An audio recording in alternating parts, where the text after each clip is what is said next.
Go this way. The untouchable True School Sports Empire proudly presents something the boxing games are missing. Guys, this is the aftermath of Fury Usyk, the rematch, and had to come on here and just give you all the quick. I don't know if it's gonna be 1 hour, 2 hours. We'll fill it out.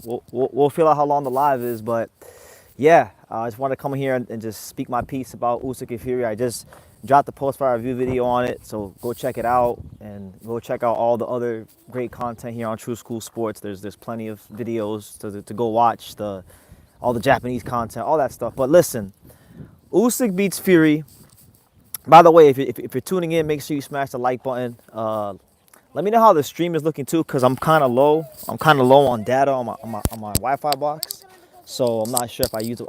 I'm not sure how close I am to using up all my data, but let me know how the feed looks. But as far as Usyk and Fury, I thought this is one of the rare occasions where the judges got it right. Like, there really shouldn't be any disputes as to who won the fight. In my opinion, because all the good work Tyson Fury was doing, like all of it, in these close rounds, I felt at least like a lot of it was getting canceled out by the volume of Usyk, the activity of Usyk, the accuracy of Usyk down the stretch when it counted. I mean, he's really mastered the art of how to win close rounds. That's why, like, if you look at like a lot of Usyk's fights from the past at cruiserweight against the guys like Murat Gassiev, the guys like Marius Briedis, those are tough fights. Those are close fights. But he just knows, like, he has a great feel. Like, he's a great instinctual fighter. He knows when to let his hands go more. He knows when to be mobile. He knows when to become the counterpunch. Like, he just has a great feel for the fight. That's the way I'll say it. He has great natural fighting instincts, Oleksandr Usyk. So I'll say that about him. But what's going on, everybody? Hope everyone is well. I'm just getting my day started here in Japan. Waiting to check back into where I was staying because they had like a day break. Because there's a place I stay at here in Tokyo, and I normally stay there all the time, but I had to like kind of go somewhere else and wait a day, and then now I got to come back, so it's kind of annoying. But I'm here regardless.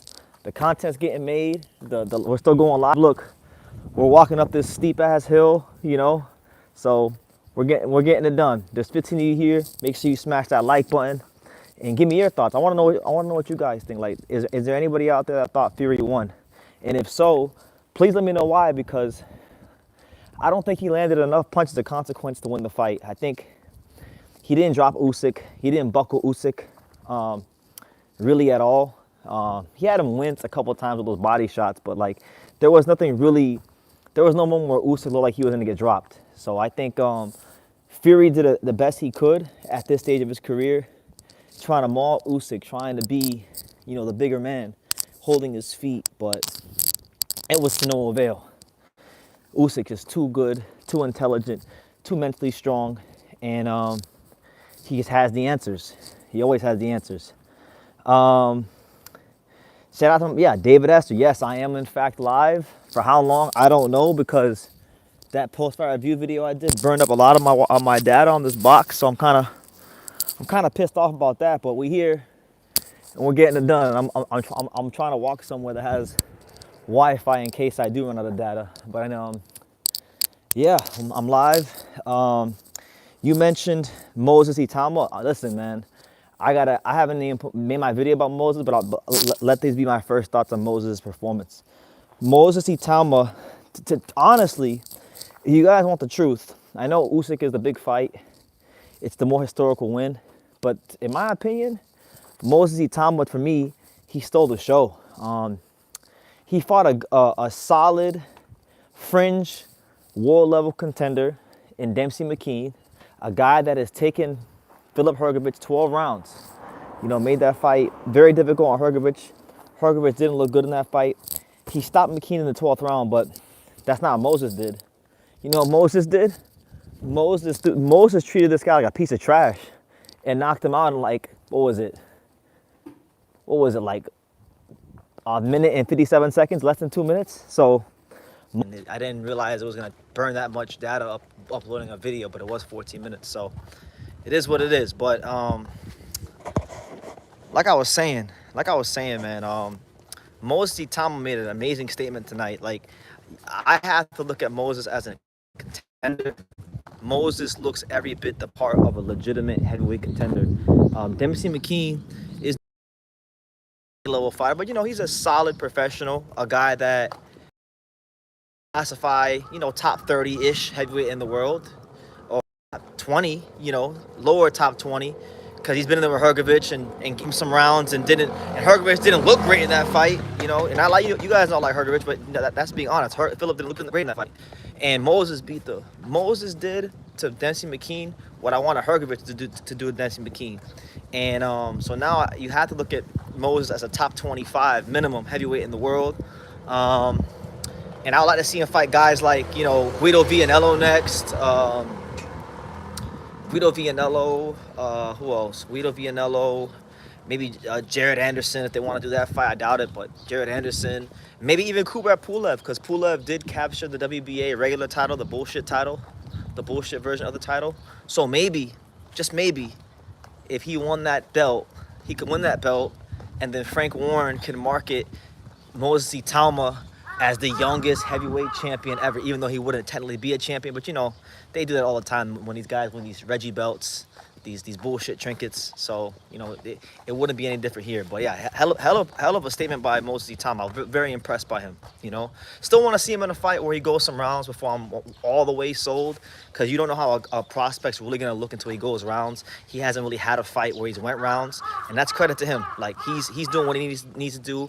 Whoever they put in front of him, he's knocking him down like some bowling pins. But I want to see him in a fight where he goes some rounds, and I want to see what happens when his speed is not as much of a factor, because he's fighting a high-level guy with better timing and things like that. So, yeah, good stand for him. But let me see. My man David says, outside of Usyk, I got Moses as the best heavyweight in the world. I wasn't sold on him at first. That's a big statement. You think he's the best heavyweight in the world right now? So, I'll put it to you like this. So, Moses Itauma, if Queensberry Promotions and Frank Warren, if they decided to get real aggressive with the matchmaking, let's just say they offered Daniel Dubois a truckload of money to fight Moses Itauma, are you telling me right now Moses Itauma beats Daniel Dubois?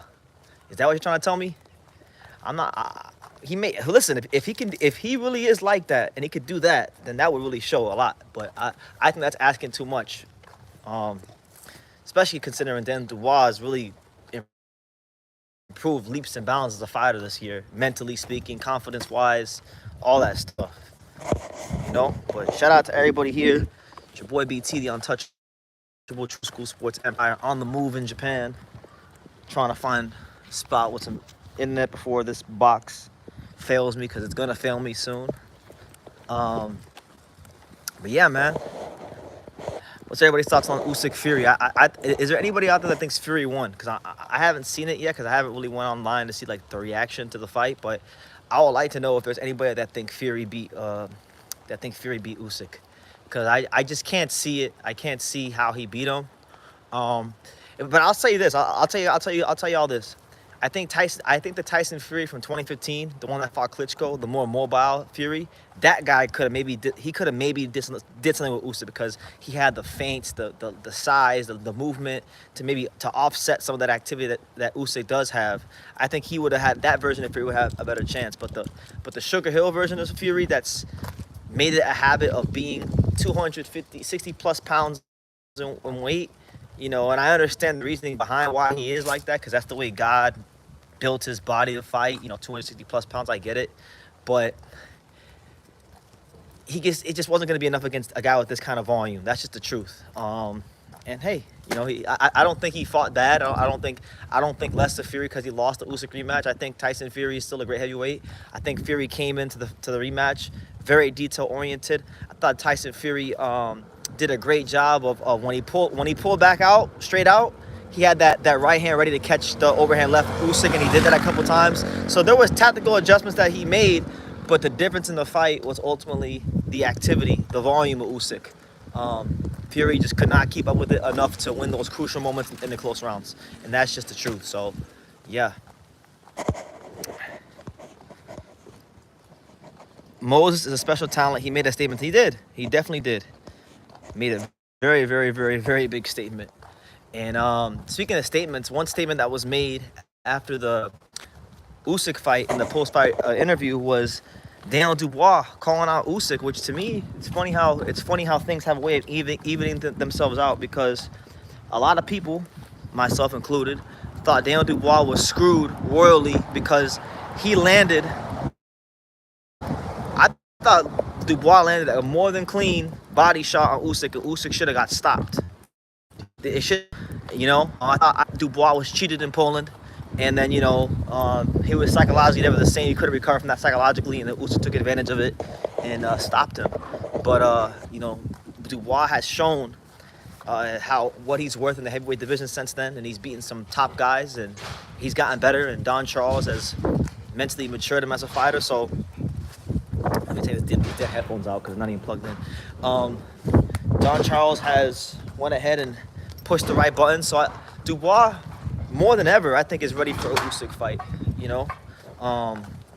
Could he?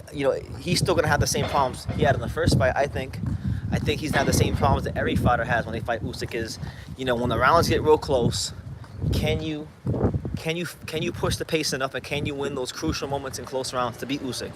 Nobody's done it so far.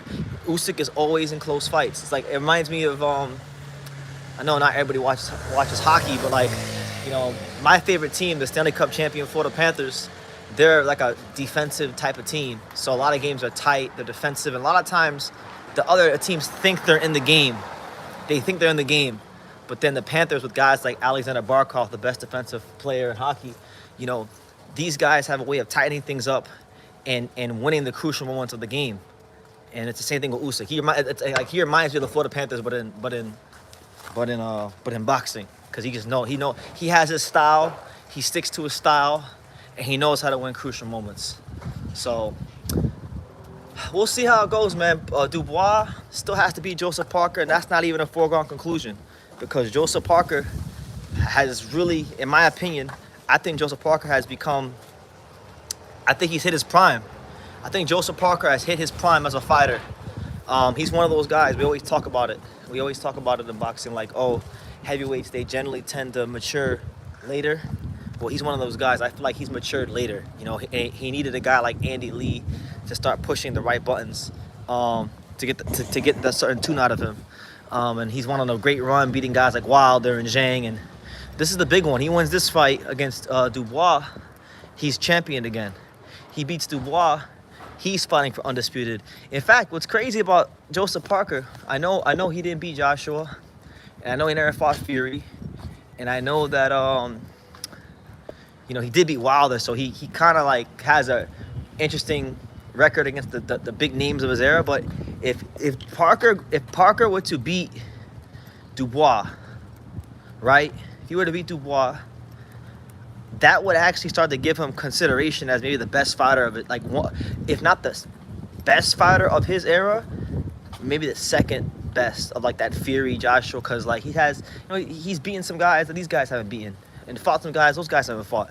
And then he would get a chance to probably fight Usyk. So there's a possibility we could be living in a reality, ladies and gentlemen, where Joseph Parker fucks around and becomes the best of that bunch, that Fury, Usyk, Joshua, Wilder bunch. Because you got to remember, he was like, for a period of time, he was the WBO champion. So, yeah. But shout out to my man B Young with the super chat. Shout out to B Young for always supporting with the super chats. Appreciate you, champ. Yeah, we're here in Japan right now. We're here in Japan. I got to go find some more Wi-Fi, which where I'm at, I'm not like, I'm going somewhere where they have Wi-Fi, but like there's not like a bunch of coffee shops in this particular part of Tokyo. So yeah, anyway, MEZBX, he says that he had at 115, 113 for Usyk, and Brendan Smith thought Fury won.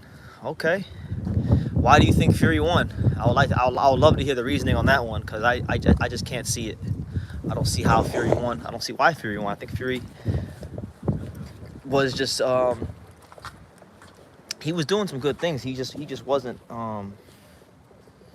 he was doing good things. He just wasn't throwing enough. He wasn't being able to land those big shots at a high of enough volume, or at a crucial of enough rate to slow down Usyk. That's just the facts. But why do you think he won? You know, um, I think the other conversation we gotta have too is like, now that Usyk won. Let me sit down. Now that Usyk won, you know, where does Usyk rank among the all-time great heavyweights? Where do you guys rank Usyk? I think Usyk is an amazing heavyweight. You know, like how high are you gonna rank him? Because like, would you rank Usyk higher than Joe Louis? Would you rank Usyk as high as Muhammad Ali? Would you rank Usyk as high as Larry Holmes? Would you rank Usyk as high as Vladimir Klitschko? Where does he fall on the all-time great heavyweight totem pole? Because now he's entered that totem pole. It's just now a matter of where is he on that totem pole. Because he's not gonna have as many title defenses as Vladimir Klitschko, right? But I think even with his short little reign at heavyweight, he has a better heavyweight resume in terms of the guys he defeated. And that's not all Vladimir's fault. Vladimir fought in a very weak era where Vitaly was the only guy that was really as good as him, and they wouldn't fight because they made some promises to their mom. So that's understandable. But what do you guys think?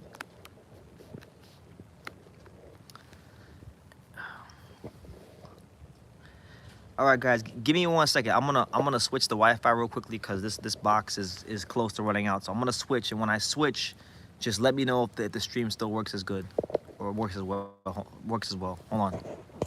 I'm back. How do I look? Do I still look okay? Do I still sound okay? Let me know in the comments. Let me know in the chat, because this thing was on some bullshit today.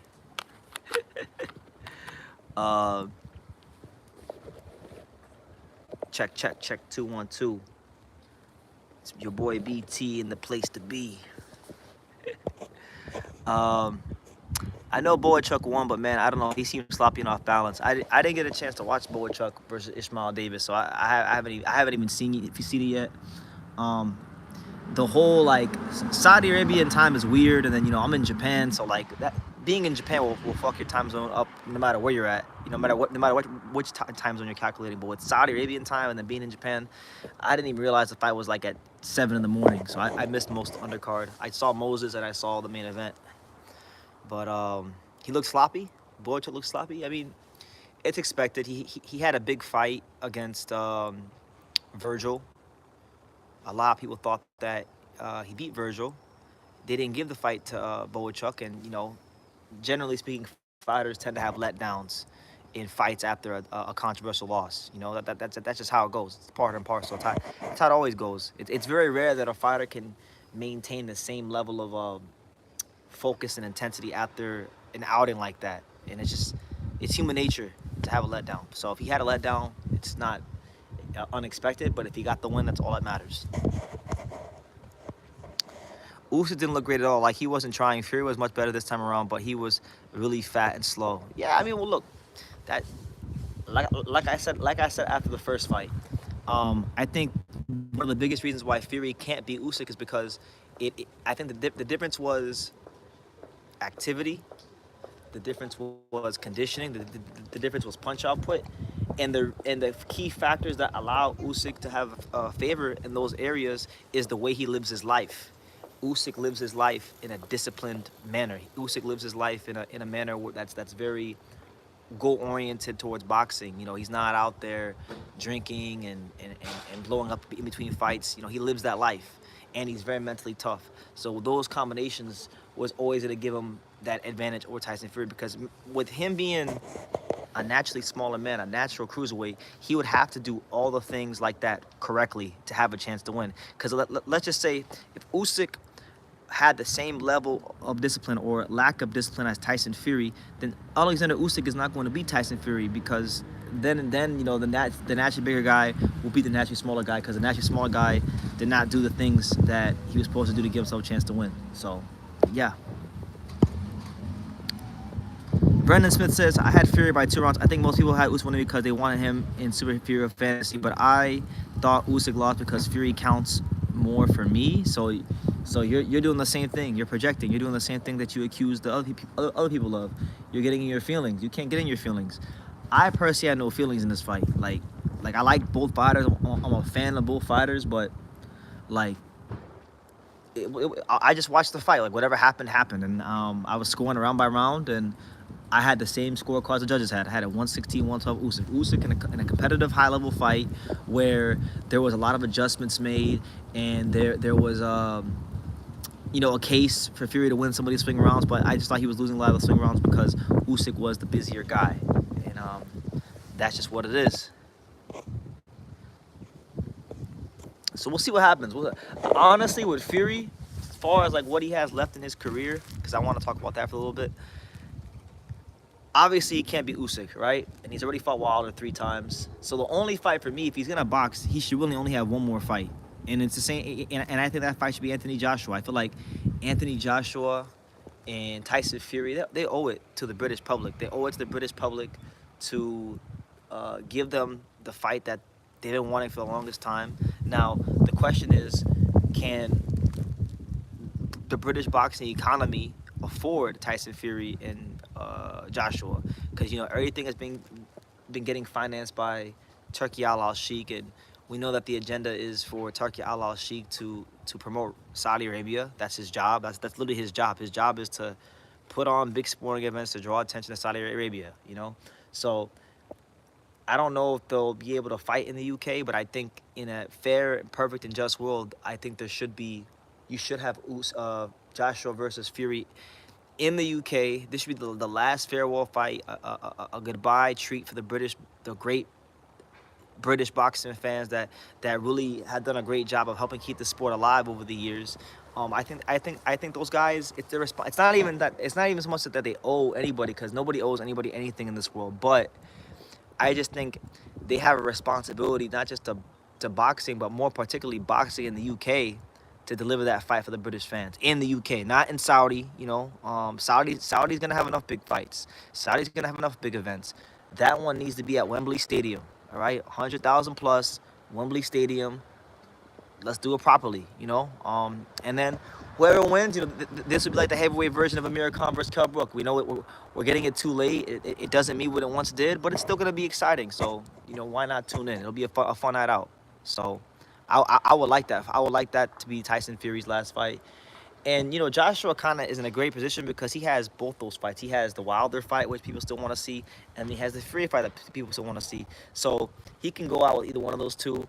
All this talk I'm hearing about Joshua, because there was a lot of rumblings and talk about Joshua getting a shot at the winner of this fight, which would be Usyk. Joshua don't deserve no third shot at no damn Oleksandr Usyk. He lost to Usyk twice before Fury even got a hold of him. So I just think he needs to hold his L's. Fury needs to hold his L's. And the only British fighter that has any claim to fight Usyk is Daniel Dubois. That's it. All the other British heavyweights need to sit their asses down and go fight each other. That's just the truth. So, yes, sir. We got my man, two best bros in the building. Shout out to you out there in Smethwick, Birmingham. Good to see you. Sean Ambaki says, great performance from Fury today. He looked sharp. I thought he looked fantastic. I just think, like I'm going to say probably 100 more times in his life, I just think that it came down to activity and work rate, and that's where he lost a lot of the close rounds. But other than that, I thought he was doing some good things in there. I thought, he looked very loose. I liked how Fury was holding. I liked how Fury was holding his feet. He was behaving like the bigger man for a lot longer in this fight than in the first fight. So I really enjoyed that from him. I just think he just didn't have, he wasn't able to land enough big shots to hurt Usyk. And it's hard. Listen, it's hard to place a big shot on Usyk. When you fight these guys like Usyk who can move, who are defensively sound, who know their range, the windows to land punches, let alone big punches, are so small and so brief. It's hard. So I can't fault him. But yeah. A third fight with Usyk and Fury would be great. It was a historical fight. It was historical today. It was great. It was a really good fight. It was a great high-level fight. I personally enjoyed the first fight more. I thought the first fight was, I don't know if I'll say better from a technical standpoint, but it was more like exciting. I thought it was more exciting because it just had those moments where Fury almost got knocked the hell out the ring. So this was a great fight. They're both great fights. They've all been great rounds. It's been a lot of high-level boxing, but I thought the first fight was better. More exciting. Usyk versus Martin Bakole. I like Martin Bukoli. I think he's a fantastic fighter, but I don't think he should get rewarded that much for knocking out Jared Anderson. Jared Anderson's a good win, but I still feel like Martin Bukoli should have to at least beat one guy in the top five before getting a title shot. So, like, he could fight the loser, Parker versus Dubois. He could fight maybe one of the other big names. You know what? I wouldn't mind seeing him get a shot at like a Joshua or a Fury. That deserves a big fight, because everyone thinks that Fury is like the second best heavyweight in the world, right? And then a lot of people are high on Bukoli, so this would be a chance for Bukoli to really prove himself and put his name on the map and be in a big fight. But I highly doubt. Like let's just be honest. I highly doubt that the people that run Tyson Fury's career are gonna let him fight Martin Bukoli. That doesn't make any sense from a business standpoint. He's not a big name, and he's he's good. He's dangerous. He could really hurt you. So at this point, Tyson Fury is only gonna be in there for 8-figure plus paydays. I don't think Martin Bukoli is gonna offer that. But again, they got Turkey Al-Sheikh. He's splashing the cash, so anything's possible. Bukoli is fighting Aji Kabayel next. No, he's not. Bukoli's fighting Efyak Jagba, and Aji Kabayel is fighting Zhang. Those are the next fights. So you're incorrect there. I like Torres better than Moses, but I gotta be honest. I think Moses would win. Listen, Moses made one hell of a statement today. I'm not gonna downplay it because he did what my boy Hergovich couldn't do. He got this guy out of there in 2 minutes and treated him like trash. That being said, I would like to see Moses in a fight where he goes some rounds before I can make a full judgment, because I've seen this movie many times in boxing where the really promising prospect is knocking everybody out, and everyone thinks he's going to beat everybody in the division, and then they have that one fight against a veteran or a contender that makes them look like trash because they went for the first time in their career. They hit someone that didn't fall down and fought them back. So I think he needs to be in a fight like that, and then if he could be in a fight like that, then okay, that would really go a long way to how I would assess him. But yeah, I mean, so far everything we've heard checks out. I mean, ridiculous speed, ridiculous power. He's got pretty good IQ to land that shot on Dempsey McKean so early. So he has a lot of things to really love as a fighter. But I gotta see him go some rounds. Moses is fighting Pulev for the WBA title next. So he's fighting Pulev for the fake WBA title next, which is still good. And Pulev listen, at this stage of his career, Pulev is a very good fight for him. Pulev's a multiple-time world title challenger, I believe an Olympian, a veteran of the sport. So of course, that's a great fight. I would love that fight for Moses. If it's true, if that's what's happening. Where am I staying in Japan? I'm staying in Tokyo right now. Tokyo's pretty big, so I'm not gonna say what part of Tokyo, but I'm in Tokyo. How do you feel about Montana Love versus Kambosos fight? It was announced. I didn't even hear about that. If that's true, that's actually a pretty even fight. I think like Montana's got some skills, but Montana's a front runner. Like he don't got no stamina. We've seen that. We saw him get ran out the ring by Stevie Spark, and we've seen Liam Paul beat the brakes off of him. So Montana Love, we know what he is. It's in the nickname, Too Pretty. He wants to be pretty. He wants to be on the outside. He wants to have control of the pace of the fight. He can't handle guys who puts pace on him. George Kambosos Jr., he's someone that is limited but likes to push the pace. So, but he don't got a lot of punch power or physical strength like those guys. So that's actually a really good fight. I like that fight. Yeah, people are hating on Love versus Joe, but at this point, it's a great fight. I think it's a pretty evenly matched fight. You got two guys who can't beat anybody right now, who are both limited at their weight class. That fight makes a lot of sense, actually. It's actually such a good fight. I can't believe I didn't think about it. It's a good matchup. But shout out to everybody here. It's your boy BT, the untouchable True School Sports Empire, live from Japan. Out here just using this Wi-Fi right here, and giving you guys my thoughts on Usyk Fury, and just kind of checking the temperature of the boxing streets, checking the temperature of the boxing community. Want to know what you guys think about Fury Usyk? So continue to chime in any questions you have in regards to Fury or Usyk or the heavyweight division or anything that happened on that card. Chime in. We here. You know. Did Dave Allen really get robbed? I didn't even watch. Like I said, my time zones are all messed up being here in Japan. Um, so I didn't even realize that the card was going on until like Moses was fighting, and it was like 7:30 in the morning here. So I didn't even watch the fight. I heard Dave Allen got robbed. I mean, it is what it is.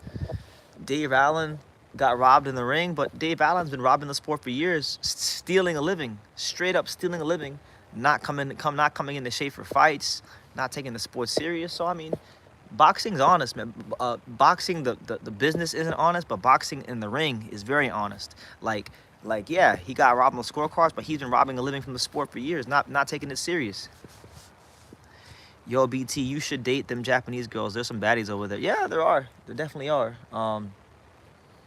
I don't know what I was doing. I don't know what I was looking at the first time I was here, because people were asking me last year when I got back from Japan. They were like, BT, are there any fine Japanese women? And I'm like, nah, I'm not really into Japanese girls. And then I came back this time, and I don't know, it was just different. This time was just different. So maybe I'm just more relaxed. Maybe I'm just more focused. I don't know what it was, but yeah, I've been having some fun here in Japan. I'll say that. That's all I'll say. I've been having some fun here in Japan. I'm gonna have some more fun next week. So yeah. So is the heavyweight division back on top? I mean, when you say back on top, like, what do you mean? Like, in terms of popularity? I mean, I think the Fury and Usyk fights were both great fights for boxing. I think there's so many positive things you could say about the actual fights in the ring.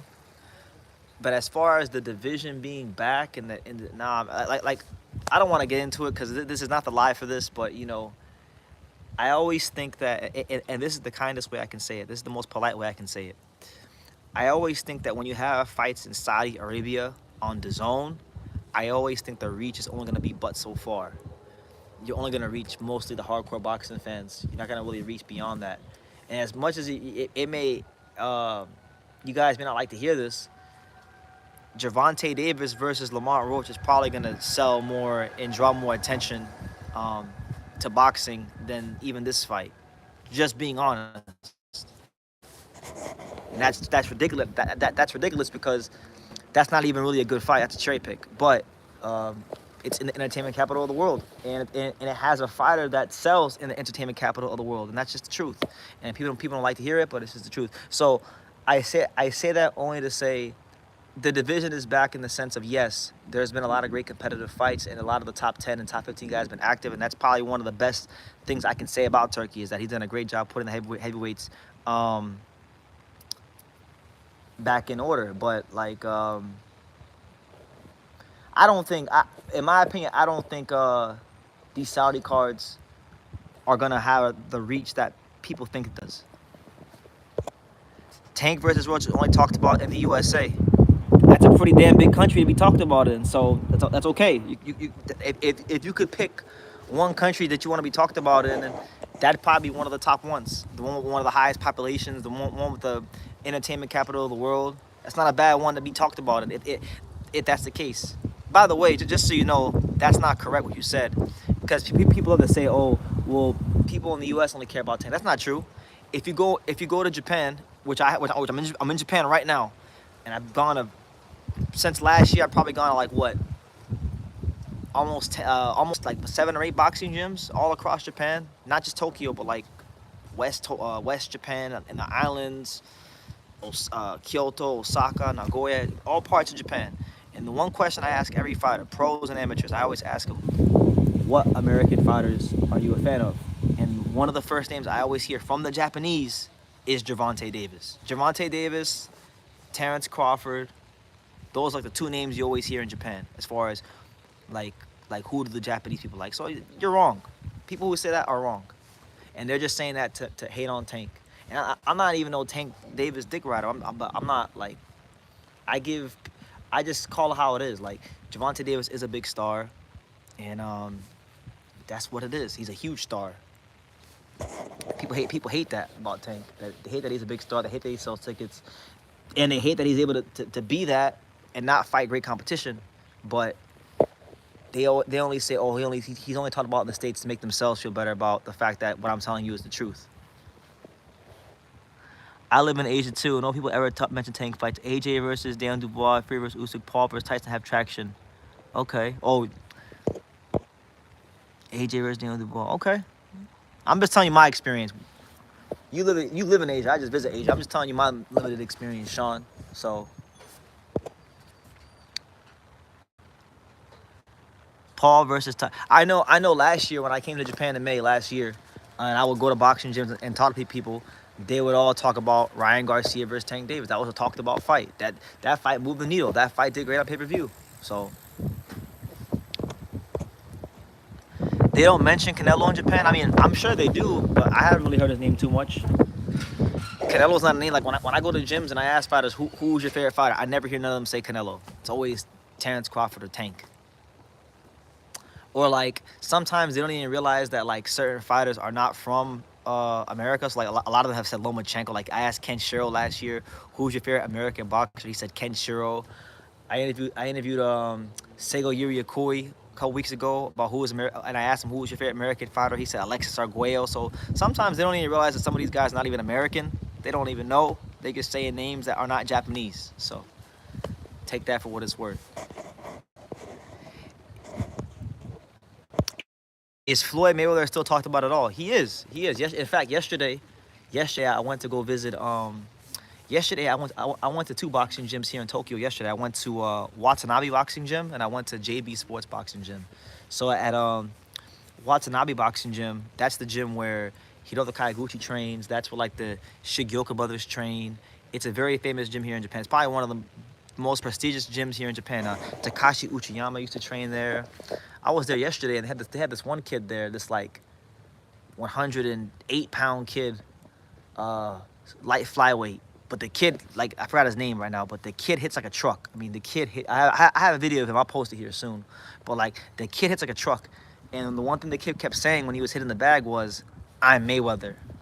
I would tell him, "Hey man, Oleksandr Arguello, Tommy Hearns," because he was skinny. Like he was real skinny, had like bone density, and he could really punch. Like the bag made a different sound when he was touching it compared to the other fighters in the gym.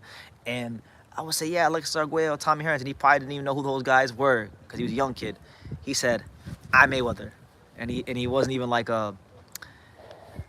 Yeah, he's a young kid too. Like he's a young kid, and his English wasn't that great, but he said, "I'm Mayweather."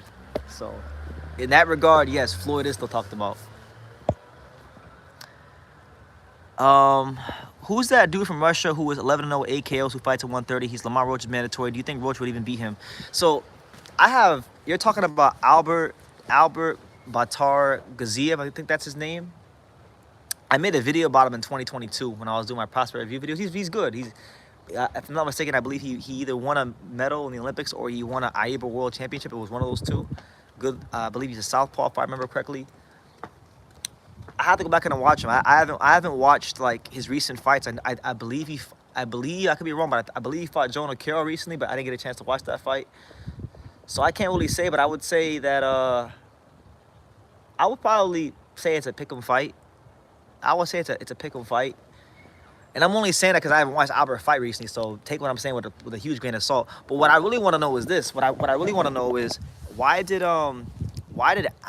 Albert become the mandatory? Because I kind of think it's bullshit. Because the WBA mandatory, dating back to August of 2023, was Otar Aronosian. Otar Aronosian beat Roger Gutierrez in a WBA final eliminator to become the mandatory. And then he just never got his shot. Like Roach fought. He was Hector Garcia's mandatory, and then Hector didn't want to fight Otar. Then Roach fought Hector. Roach won. Then Roach never fought Otar. Then now Otar's not the mandatory. So like, what happened to Otar? Like, why can't Otar get his shot? Why did Albert have to fight Otar?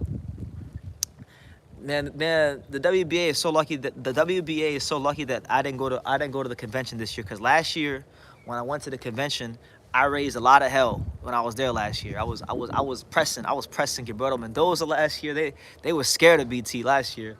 So they lucked out this year. I wanted to go to Japan. I love Japan. I would much rather go to Japan than go to the WBA convention. But if I would have went there this year, I would have been asking that question. That's a question that I would have needed to answer. Why did Otar Evanosian not get his shot at the world title that he earned?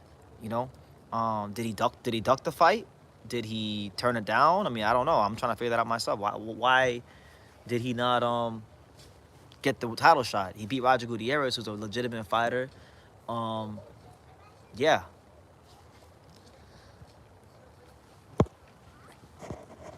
Who do you think Devin Haney's going to fight next? I heard he turned down the Tio fight. That is what Bob Arum said in an interview. I believe it. I mean, they turned down the Sandor Morin fight because they didn't want to fight for 1.7 or just south of $1.7 million.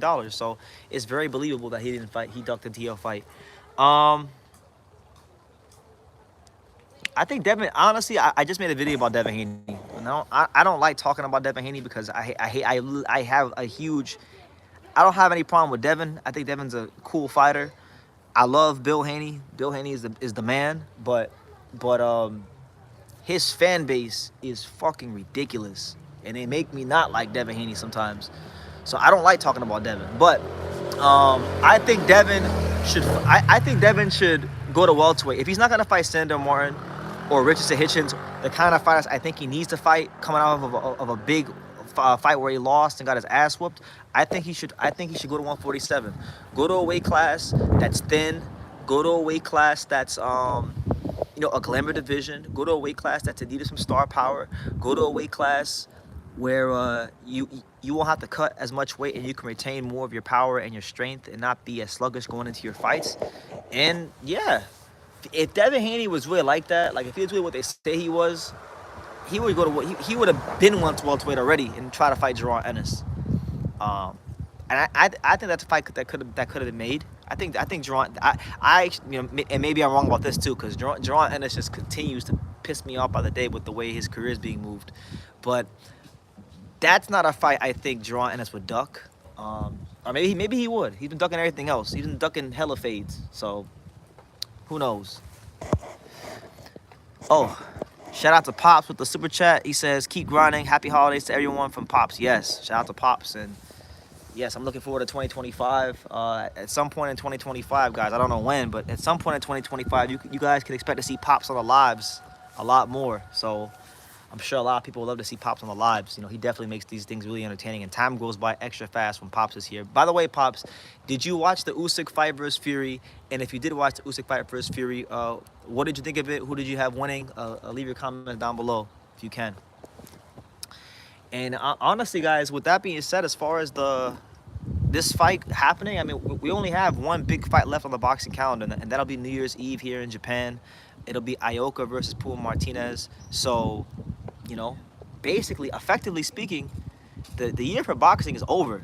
All right, the year for boxing is over. So it's gonna be that time really soon to do the awards. To do who's fighter of the year, upset of the year, knockout of the year, ass clown of the year, event of the year, promoter, all that stuff. I'm gonna have to start getting all that together for a live soon. So make sure y'all stay tuned for that later on in the year. But yeah, I can't believe it. 2025 for boxing is damn near over. I mean, I'll be at the Ioka. I'm gonna go. I actually bought a ticket to go to the Ioka Puma fight, so I'm pretty excited about that. To go check that out. Gonna be a good fight. Puma Martinez has to win this fight if he wants to get those Bam Rodriguez fights. And I'll tell you this. The gym I went to yesterday here in Japan. Well, the fighter that I went to the gym for was this Japanese fighter named Suzumi Takayama, and he's ranked like top 10 in all the sanctioning bodies. He's ranked very highly in a couple of them. And I asked him, I said, hey Takayama, I want to see you fight Bam. And he don't really speak English, but we through hand gestures and things like that, we communicated. And he said he wants to fight Bam Rodriguez in a year. So I think that's realistic. And that's a fight I want to see, because I don't understand how Bam Rodriguez is going from weight class to weight class. Like these weight classes, like 112, 115, You know, how is he going through all these weight classes and he's not fighting no Japanese people? That's like impossible. That's unheard of. You know, it's like that's like going through the welterweight division without fighting any black people. Like how does that work? You know, I'm not trying to make it a race thing, but I'm just saying like a lot of the best fighters in these weight classes, like 112, 115, are from Japan. And Bam has not fought anybody from Japan, which means that there are some guys who you could consider elite class fighters that he didn't get no fades with. So that's just the truth. Shout out to my man David with the super chat. He says, who do you think Iglesias should fight? Who do you think Iglesias should fight? About McCallum, the guy who gave Pacheco a good fight. Sean McCallum, good fighter. Strong, durable, sturdy. Very game, very game. I was there in Vegas when he fought Pacheco. Pacheco had a very difficult night that night. So I think if Iglesias could fight a guy like McCallum and knock him the fuck out and you know, really show what he's about in that fight, that's a fight where that's the kind of win where now you can really put. I mean, Iglesias is doing what he's supposed to do thus far. But I'm saying you could really put Iglesias up there. You know, I like that fight. I think he could beat Sean McCallum because Sean McCallum squares up a lot. From what I remember, he squares up a lot. You know, you could punch through the guard, punch through the center. Fury didn't like the AI scorecard of 118, 112. What was that? The actual AI scorecard? That's crazy. Can Ioka beat Puma at this point? I personally don't think he's going. I don't think he's gonna beat Puma. I think the only way he's gonna beat Puma, he's gonna have to have 12 disciplined rounds of accurate counterpunching. Because I don't think he's gonna like knock Puma out. I really don't think he's gonna knock Puma out. I don't think he's going to do any of that. But I think by him landing consistent counter punches over and over again, what I think that could do is it could lower his punch output, and then I think that he could use that to frustrate him, and that would be his path to victory. That's kind of how I see Ioka's. That's his only path to victory. In my opinion, I don't think he's gonna knock out Puma. I just think Puma's too strong and too sturdy. If he does, that would be a statement. But I think the likely outcome of this fight is a workman-like performance from Puma Martinez. Something along the lines of like 115, 113. Workman-like performance. Close fight. Maybe some good counterpunching from Ioka, but I just think in the end, Puma Martinez, the volume is too much. That's what I think. My man Sean on Boxing, thank you for the super chat. He said, "Enjoy your trip." Thank you. I will. And there's still so much to do. There's still so much like to go see. Like as far as boxing's concerned, like I think there's 3 club shows here. You got the Inoue fight, which I'm pretty sure I'm gonna be at. So there'll be good content coming there. There'll be more interviews. I got a couple of prospects I'm talking to right now, trying to secure dates for interviews with. So yeah. Thank you, man. I've really been enjoying it. I hope you guys have been enjoying it. A lot of people seem to be enjoying the Japanese content, and I haven't even put out the best interview I did. I did an interview with Jin Sasaki, the welterweight contender, the other day, and Jin Sasaki was talking that shit. He was talking he got me excited about the welterweight division. So I can't wait to drop that one. I gotta edit it soon. How do I get tickets? How do you get tickets? I want to go. So for the Inoue fight, don't even ask me that one. The only reason I even got a ticket to the Inoue fight is because I know somebody. I know a guy who knows a guy who's getting me a ticket.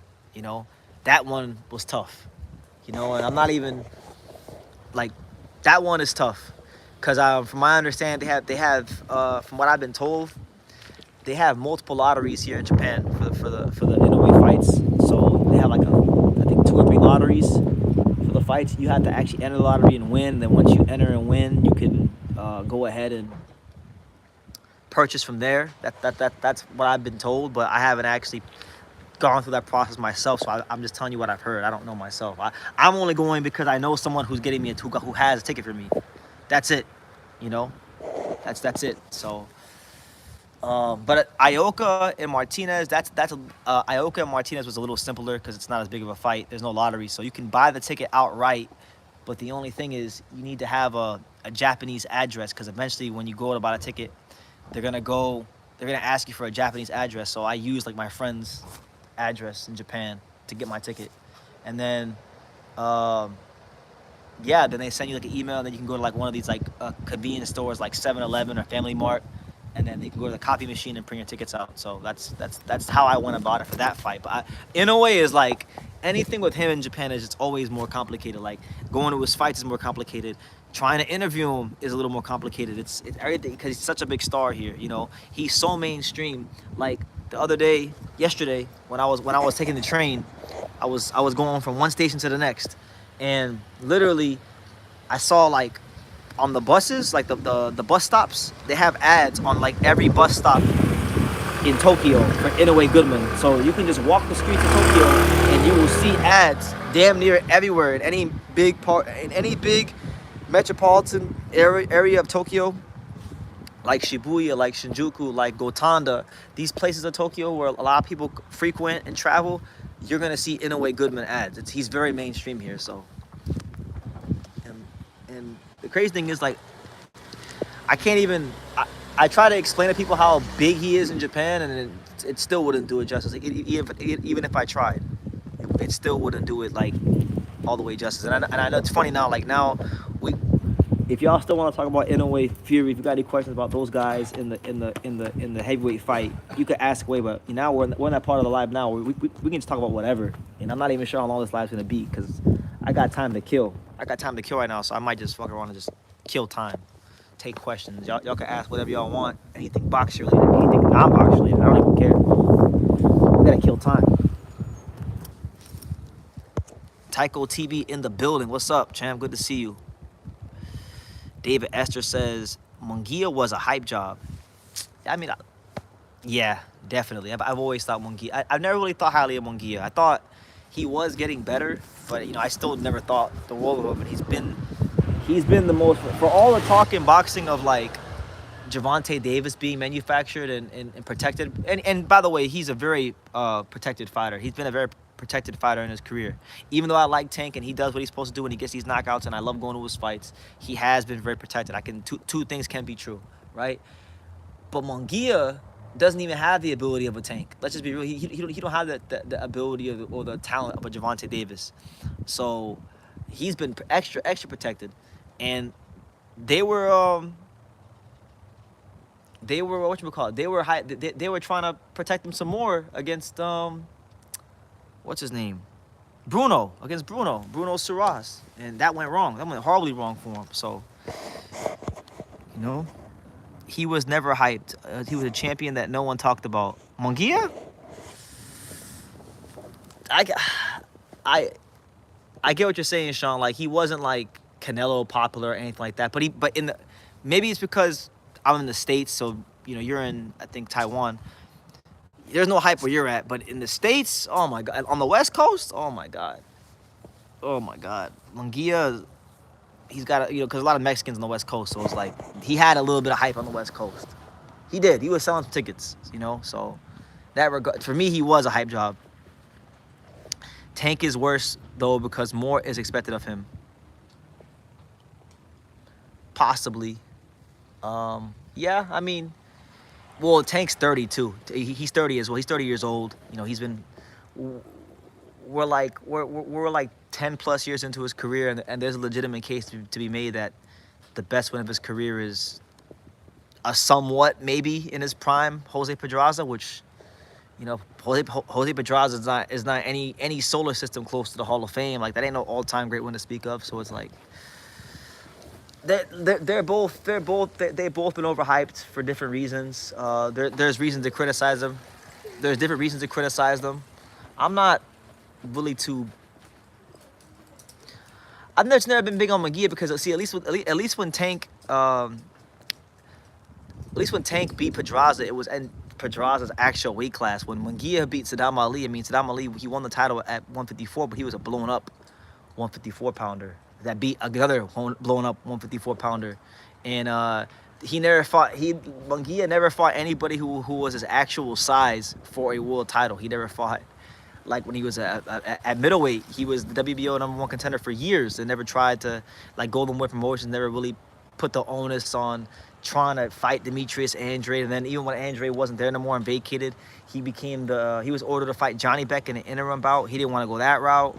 I mean, there's a lot of things Munguia has not done in his career, which is why he's gotten criticism, and he will continue, and that's why, like, when Bruno Saras, of all people, little known, supposedly supposed to be pillow-fisted Bruno Saras, he knocked him out in his, like, hometown. I mean, poetic justice. If I've ever seen poetic justice in boxing, it was in that fight. Tank is the face of boxing. We are still waiting to see. I don't think he's the face of boxing. I don't even like getting into the whole face of boxing talk, because I don't think boxing is in a place mainstream-wise for me to even argue that. He's a ticket seller in America, I can tell you that much. I've never been a big Canelo fan, but I said this on my last live. I think the greatest argument you can make for anybody being the face of boxing is the fact that Arizona Lara, he almost beat Canelo like 10 years ago, and he's been living off of the fact that he almost beat Canelo for 10 years and had a whole career and has been getting paid millions of dollars and has a reputation because he almost beat Canelo 10 years ago. That's the greatest point you can make for the face of boxing right there. That if you even almost have a beat Canelo, you could probably lay that into 10 years of paydays, which Lara has done. And Lara is not even fighting that often, but when he fights, he gets compensated pretty well. Some would even say he gets overpaid, but that's neither here nor there. I rated the Barrios win somewhat until Barrios went out there and almost lost to Abel Ramos. That win has ran its course. Yeah, I mean, I feel bad for Abel Ramos because I thought he won that fight. I thought Ramos deserved the decision, but PBC loves Mario Barrios. I don't know what Mario Barrios did. I don't know if he's like one of God's favorites or something like that, but like Mario Barrios, this dude's fought on like 7 straight pay-per-view cards. He gets put on every pay-per-view card for PBC. He's regarded as this big name, even though he doesn't have like a crazy rabid fan base in America. Like, it's crazy to me. Yeah, Canelo is clearly the face of American boxing, and unlike Tank, he fought great fighters, unified titles, and took losses because he fought. Yeah, you guys know I was a Canelo hater at one point. And every now and then, when one of these Canelo fans push my buttons, it comes out sometimes. But I don't, Canelo Alvarez has losses because he fought some great. Yeah, that is true. He fought Floyd Mayweather, one of the greatest of all time. He fought Bivol, one of the best pure boxers in the history of the sport. Lost to great fighters, Golovkin. So I can't hate on Canelo for that. Tank hasn't even. We can't even get Tank to fight. Like, forget Shakur for a second, right? Let's just take Shakur Stevens out the equation.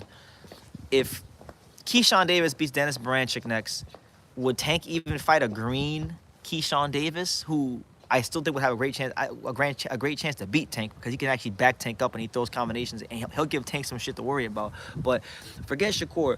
Would Tank even fight Keyshawn Davis? I don't know. We'll see. Doubt it. Top-ranked PBC thing. Falling Star says, what are your feelings that India's richest families could dip their toes into boxing? I don't know anything about that, but what I do know is that for years, the two countries that boxing promoters have been praying that they could create a star from has been India and has been China, because India and China have ridiculously huge populations, and a guy from that country who's legit, who could actually become champion and could fight their ass off and be like, top guy, those are heavily untapped markets. So yeah, if that's the case, then I think it'll be cool. I think I know, I don't remember the kid's name, but when I was in Vegas, before I came here to Japan, I covered the Renee Tellis-Garon Floyd Schofield fight. I was there, and when I was there, there's this amateur coach in the USA, a highly regarded amateur coach named Ron Sims. Shout out to Coach Ron Sims. Ron helped coach a lot of these guys that are in the pros now, like Shakur Stevenson and whatnot. He's one of the guys that USA amateurs work with when they come to the pipeline. He's a good coach too. He was at the fight when I went to go say hi to them. He was at the fight with this Indian kid that fought in the Olympics. I don't remember his name, but this Indian kid that fought in the Olympics that lost to Marco Verde. If anybody knows the name of that fighter, let me know. It was the Indian fighter that lost to Marco Verde deep in the tournament. It was in the Olympics. So Indian fighters are starting to get coaching from like the American amateur coaches now. I know like Oscar De La Hoya has said recently he wants to develop a Saudi Arabian world champion. So we'll see how all that goes. We'll see, because all these markets are heavily untapped. A lot of money to be made. In other words, it's a lot of money to be accumulated and made for the promoters and people involved. BT, Andy Hiroko is about to be unified champion at 140. Andy Hiroko is very good. You know, he has a very good blend of range, power, IQ, smarts. Tough out for anyone. I can see it. Canelo has the best names on his resume of any active boxer, even though I have him 4th pound for pound. Well, part of the reason why Canelo has the best names on his resume is because Canelo Alvarez is the biggest star himself. So guys, sometimes fighters aren't even big stars until they fight. They're not even relevant until they fight Canelo. Like, for example, Caleb Plant, Callum Smith, these guys were good fighters, but like these guys did not have the name value they had until they fought Canelo. So Canelo makes the names. It's not the names that make. In most cases, unless he fought like a Floyd or Golovkin, or someone like that, Canelo made the names just because of his star power, you know. So I don't like when people say that he has the most names on his resume, because even like a guy, even like Avni Yildirim has a name because he fought Canelo, you know. So, but he did fight a lot of good fighters. I wouldn't personally have him that high pound for pound. Like if like on my personal pound for pound list, I would definitely have like I'd have Usyk above Canelo, I'd have Inoue above Canelo. I'd have Crawford above Canelo. I'd have Beterbiev and Bivol above Canelo. He'd probably fall around 6. He'd probably be right around number 6 for me. I think number 6 would be good right now, because he hasn't really fought anybody to write home about of late, but he's very accomplished, and you can't ignore his past accomplishments. So I think 6 is good, but, you know, 5 is pushing it. But, you know, you can make an argument for 5, but no higher than 5. One thing I will say is that I'm tired of these pound for pound lists and not having Ken Shiro on the damn pound for pound list. Ken Shiro is like one of the best fighters in boxing, and I always see pound for pound lists. I never have Ken Shiro on there. And the guy has what is it? 12 career world title defenses, which is like 5th most amongst active fighters in boxing. Only Canelo, Inoue, Crawford, Ioka, and Cholatito I have more. I think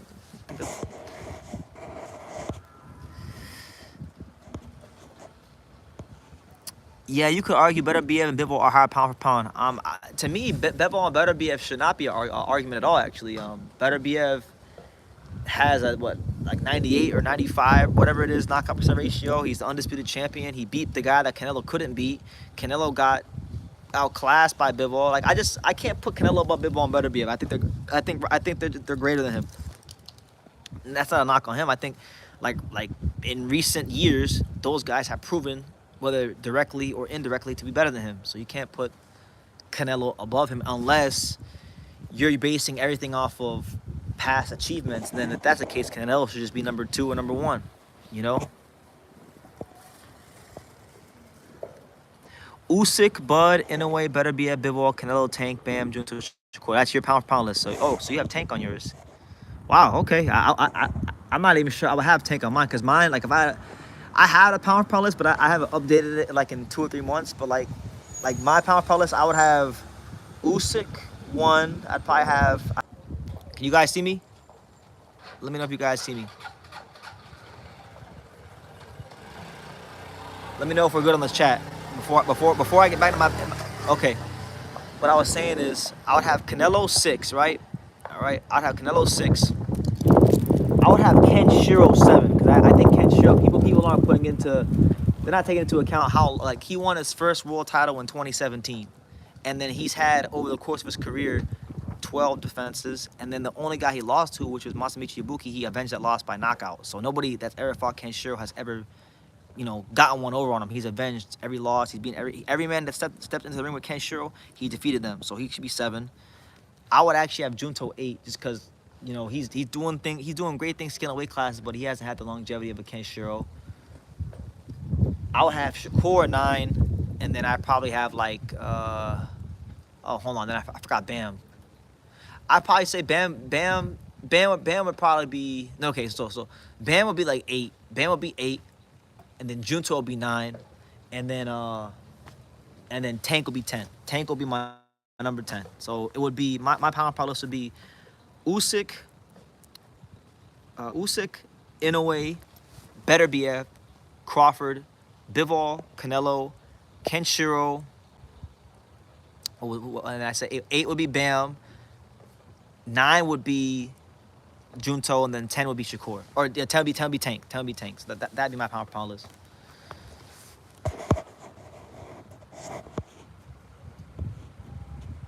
Lomachenko's been great for boxing. They're saying, I don't know if it's true. I heard it was a bullshit report, but they were saying that he's gonna retire from boxing. But then they were saying the WBC had announced his retirement on his behalf, but they went ahead and said that they got that from the bullshit Twitter account. So I think Loma's still mulling over what he wants to do. But you could still put Loma on the pound for pound list. He's got a claim. Lot of great fighters in boxing. There's a lot of talent.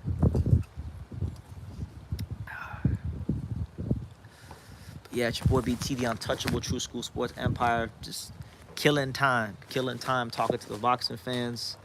Definitely high level fight today. Bud is too low on my list. No, he's not. Why is Bud too low on my list? He only fights once a year. The one guy he fought at 154, nobody asked him to fight Madrimov. Nobody cared about him fighting Madrimov. And then he damn near lost the fight. Bud is too high. Terrence Crawford is one of my favorite fighters in the history of boxing, but he is too high. He's too high on most lists. He should be number 4. There's no way Terrence Crawford should be above Usyk because he's not done pound for pound greater things than Usyk. He should not be above Inoue because he's not as dominant of a fighter as Inoue. Because for those of you that know and for those of you that don't know, I just learned this recently. Inoue has more 10-8. He has more 10-8 rounds in his career than he has 10-9 rounds.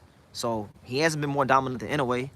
He damn sure has been more dominant than no damn Artur Beterbiev, and he ain't beat nobody as great as Artur Beterbiev is beating. He ain't fought a Bivol. He ain't fought none of them types of caliber fighters. So he could be number 4. Still great fighter. Love Terrence. Only way he's gonna surpass those guys is he has to do 2 things. He has to either be more active, or he has to go to win a world title at 160. He needs to go beat somebody at 160 for a title, or go undisputed at 154, or unify at 154, or beat Canelo, something like that. I'm really trying not to. I'm trying not to downplay Madrimov. I know Madrimov is a very good fighter with the Uzbek pedigree and amateur style that a lot of guys would lose to, and that's a very good win. But nobody was asking him to fight Madrimov. Nobody. I never heard anybody say before that fight got signed. I never heard anybody say, well, we need Crawford to fight Madrimov. In fact, when Madrimov beat what was that guy's name? Magomed Kurbanov. When he beat Magomed Kurbanov for the title, people barely talked about Madrimov when he won the title. He got talked about more for losing to Crawford than he did when he won the title.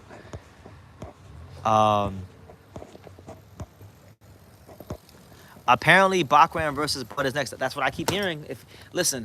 If that's the case, if Terrence Crawford is really about to fight Bachram, which I doubt it. I'll believe when I see the official fight poster. In fact, not even then. When I see that Terrence Crawford is at the press conference to fight Bachram, that's when I believe he's fighting Bachram. I don't believe that. It just doesn't line up. It doesn't line up. Terrence has been talking about Canelo. He want to cash out. So you're telling me Terrence Crawford want to fight Bachram? So Terrence still wants to be great?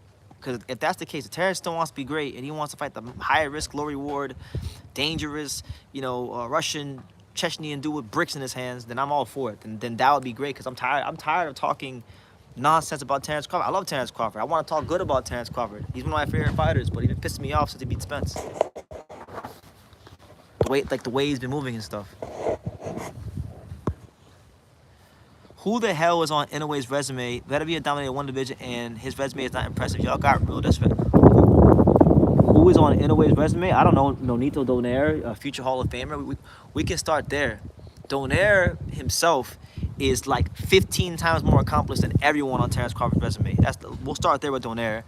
You could work your way down on someone like Stephen Fulton, who before Inoue smashed him to bits. Stephen Fulton was running through the 122 division, beat some really good fighters. And all of Stephen Fulton's wins to become champion, like Angelo Leo, look what Angelo's done since Stephen Fulton beat him. Brandon Figueroa, all of his wins have aged really, really well. He proved that he was a very, very upper echelon fighter. In fact, when Stephen Fulton was on that run before he lost to Inoue, I thought he should have been on the pound for pound list. And the fact that he wasn't on the pound for pound list is why I don't take pound for pound serious. He should have been on the lower top 10 of most pound for pound lists, but he was never anywhere to be seen. And he was doing the things that people say they want, like fighting the best fighters, being in like really competitive fights. And apparently it wasn't good enough. It wasn't good enough, As far as Beterbiev, did he dominate one division? Yeah, he dominated one division. And then he beat Dmitry Bivol, a guy that there's barely any fighters in boxing that exist as good as Bivol. And Beterbiev beat him. He actually found a way to outwork him and get a decision over him, and cement himself as one of the all-time great light heavyweights. I mean, he beat him. Before he beat him, Callum Smith was cool. Yard was cool. Those were cool wins. Joe Smith was cool. But he beat Alexander Gvozdyk, who was a great win. When he beat Alexander Gvozdyk, he beat him in his prime. When a lot of people thought that he was going to lose to Gvozdyk. So come on, let's stop like joking. Let's stop joking around. Like, Beterbiev has a better resume than Crawford. Who is the best fighter Terrence Crawford's defeated? Who do you guys think? Because I personally don't even think the best guy he fought was Errol Spence. The version of Errol Spence Terrence Crawford fought, I don't think was like this great fighter. I think he was I knew he was a compromised version of himself. I don't think it would have mattered. I think Errol Spence was always going to get his ass beat by Terrence Crawford. That's why he ducked him for 5 years. But in my personal opinion, I think Terrence Crawford, the best win on his resume is Victor Postal. I think that was the best one on his resume because Victor Postal, at the time he fought him, wasn't that far removed from knocking out Lucas Batiste. That was a fight that I remember here on YouTube back in the day, back in 2016. A lot of people thought that Terrence wouldn't even take that fight. So, I mean, Terrence has beaten some good fighters and maybe his resume would be better if like PBC wasn't playing so many games. Sean Porter, you're right. Sean Porter, I forget. You're right. He stopped Sean Porter. Sean Porter gave everyone hell. He gave Spence hell without the knockdown. Without the knockdown, Sean Porter doesn't even. If Spence doesn't drop Sean Porter, Sean Porter probably wins that fight. Porter beat Keith Thurman. Like, Sean Porter stepped up in his era and fought everyone, like everyone of his era, and the only guy that stopped him was Terrence Crawford. So that's a big feather in his cap. But if you're gonna sit here and tell me, oh, he knocked out Errol Spence, I mean, Errol Spence, and I have videos, I have clips of I was saying this months before they fought.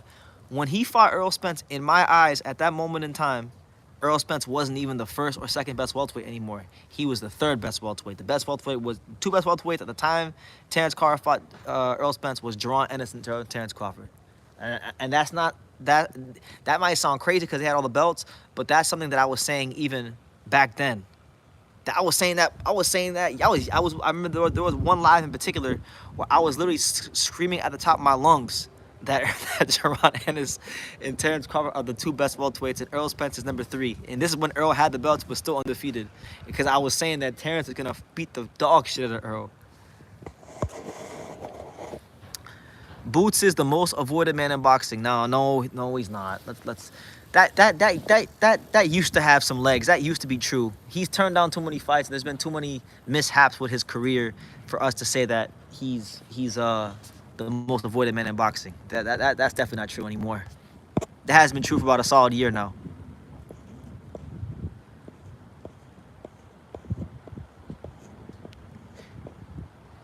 I don't know if you watched anime, but Better BF and yeah, I don't like the only anime I know is Hajime no Ippo. That's the only anime I watched, the boxing one.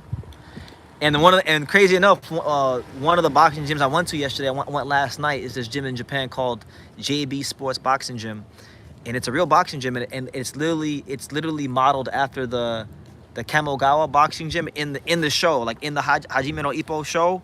The gym looks just like it on the inside, and they got the Takamura statue on the top, and they got all this Hajime no Ippo like merch, like books and shirts and all kinds of stuff there. So I went there yesterday. I got some clips on my phone. I'll be posting them on my shorts soon. So stay tuned for that. But it was pretty cool. But nah, how big is Naoya Inoue in Japan? True School. He's as mainstream in Japan as I would say like Tom Brady is. Well, like Tom Brady is in America.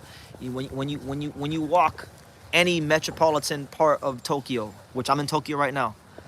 I'm not like in a metropolitan area, but like if you go to any metropolitan area in Tokyo where there's a lot of bus stations and things like that, I swear to God, yesterday I saw like 10, 15, 20 Naoya Inoue, Sam Goodman signs on the bus stops. It's crazy. BT looks like a dude who's into Asian girls. I don't discriminate. I like all the flavors. Like, I like all kinds of candy. I like chocolate candy. I like sour candy. I like foreign candy. I like American candy. I like all the flavors. Asian girls, but you know, in all seriousness, I mean, Asian girls aren't my favorite. Like, there's beauty in every culture. There's beauty in every race. And I've met some nice Asian women out here since I've been here. But now the Mexican girls, from the West Coast. That's my thing. Always has been. But there are beautiful Asian women. There's beauty in all cultures. I don't discriminate.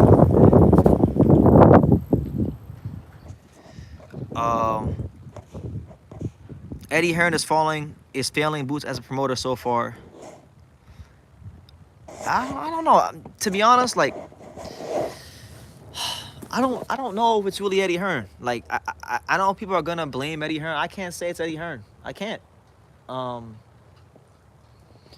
There's something going on that we don't know as the fans. Like I feel like I don't know who's in charge of making the decisions, because you know Boots had a manager when he was a prospect, which was Cameron Duncan, but Cameron Duncan died, right? So I'm not sure who's assuming the responsibilities. I'm not sure if it's his dad. I'm not even sure if it's Boots himself, but whoever's making decisions is doing a terrible job. I think if Eddie Hearn had it his way, Boots would probably be in all the big. He would have been fought Virgil, in my opinion. I think there is. I think it's on the Boots team. I think it's on the Boots and his team. Like anybody with half a brain knows that there's no real commercially viable fights at 147 of the champions, except for maybe Brian Norman Jr., but he's tied up right now, right? Teofimo Lopez, a smaller guy coming up from 140 to fight Boots, is a much more commercially viable fight than anything he can get at 147. And Eddie Hearn was in the process of negotiating that fight for Boots, which would be a big fight for him. It would actually do more for his career than Ian beating most of the guys at 147. And Eddie said that Boots instructed him to stop negotiating that fight and then go fight negotiate fights with the champions. And Eddie Hearn said they're gonna try to exhaust the negotiations with all the champions. So make of that what you will, you know. In my opinion, there's not really much to negotiate, because as it stands right now, I guess now they're negotiating with Stanionis, but Stanionis was supposed to fight Giashov. I'm not sure if they're gonna do that fight still, but that was the fight that we were rumored to hear about for Stanionis. Maybe Boots gets that fight, and if he gets the Stanionis fight, that's a great fight. I love that fight, you know. But Barrios, just consider Barrios to always be tied up. Barrios is never gonna fight Boots. Barrios is talking about fighting Pacquiao and all these other guys. Barrios, I did an interview with I don't know if you guys seen it, but I did an interview back in, what was it, September, with Bozy Ennis and Bob Santos at the same time. And Bob Santos literally told me, while Bozy Ennis was standing next to him, that it would cost him like $100 million to fight Boots. You know, he said it jokingly, but basically he said it would cost a lot of money because Boots is a good fighter. So they're not gonna fight. Barrios is not gonna fight Boots. Brian Norman's with Top Rank. They had a chance to fight him. They avoided the fight. And plus, you know, we'll see how long Brian Norman holds on to the belt. You know, so yeah, to not fight Tio with the current landscape, and it's dumb. It's universally dumb. Beat the smaller guy up, who has a bigger name, and parlay that and use that as momentum to become the biggest star in the division to get those fights against the welterweights. That's how you need to be thinking. That's how you need to be moving. Not this bullshit he's doing now. But I mean, hey, we'll see. If he gets a standing honest fight, then good on him. Which fighter do you want Turkey to invest into, BT? I feel either Bam or possibly an unconventional weight class would be nice. I think look, Turkey's. I would like to see Turkey, all the lower weight classes that normally don't get any investment. I would like to see Turkey just drop a big bag of Saudi money for like Oscar Collazo and them guys. You know, them guys that always get overlooked, that never get the money, that never get the shine that they deserve. That would really, like, you guys know I'm not no big Turkey Al-Sheikh guy, no Turkey Al-Sheikh fan. But if he were to, let's just say, I'm not talking about Inoue because he's a star. I'm talking about like the guys like like Bam, like Kenshiro, like Oscar Collazo, like drop a big bag on those guys, you know. I'll be okay with that. But listen, Turkey's gonna do what he wants to do. BT, Turkey is a cool guy. He's a real fan. I never said Turkey wasn't a cool guy. If you ever listen to me talk about Turkey, I never called him a piece of shit. I never said he was a bad guy or anything like that. I've always just said there's bigger things at play than boxing, which is fine. There's the whole sports washing thing and Agenda 2030, and I don't want to get into all that, but because I have videos on that already. But all I'm saying is, like, I'm sure he's a cool guy. I'm sure if me and Turkey just sat down one-on-one and just talked boxing, I'm sure we would I'm sure me and him would get along. I'm sure me and Turkey would get along on boxing, just talking boxing. But I just know that this is not just about boxing, and I know that I'm gonna enjoy it. Like, I'm gonna enjoy the fights. Like, if Turkey is to make a big fight, I'll enjoy it because it's boxing, right? But I do know that eventually this is all gonna end. You know, not right away. It'll be some years, but this will be a moment in time. I'll enjoy it for what it is, and then boxing's gonna go through some hard times, and the market's gonna have to correct itself. So that's all I've ever said. I never said Turkey was a terrible guy. I'm sure he's a nice guy. You know, listen. How could Turkey be a terrible guy? Turkey is giving away free cars. You get a new car. You get a new car. You get a new car, on some Oprah Winfrey, like. So I'm sure he's a nice guy.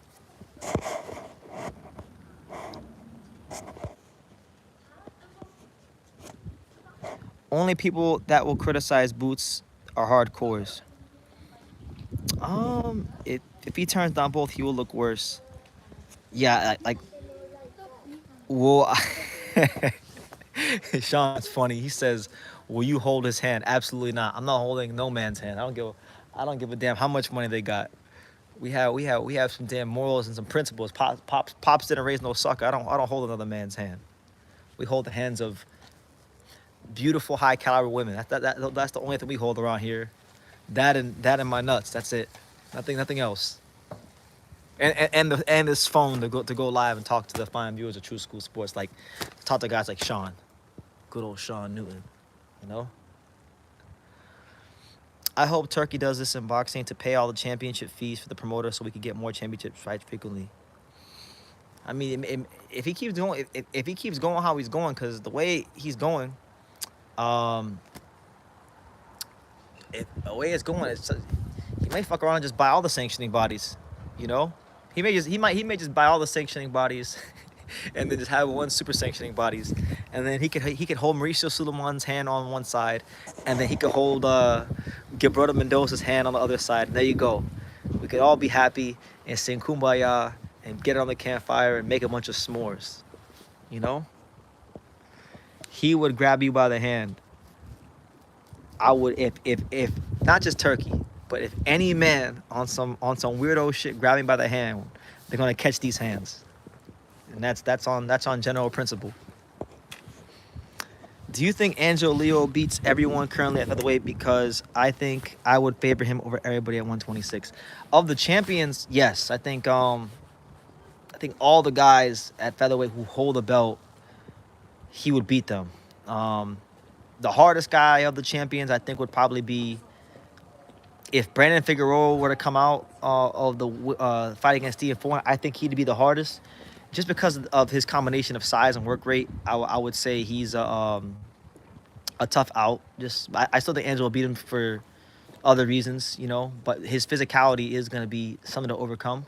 But Angelo Leo's physical, and Angelo Leo got a great, he has a great body punching. He's one of the best body punchers in the sport. So that's probably like the toughest guy. But like Espinoza beat the brakes off of him.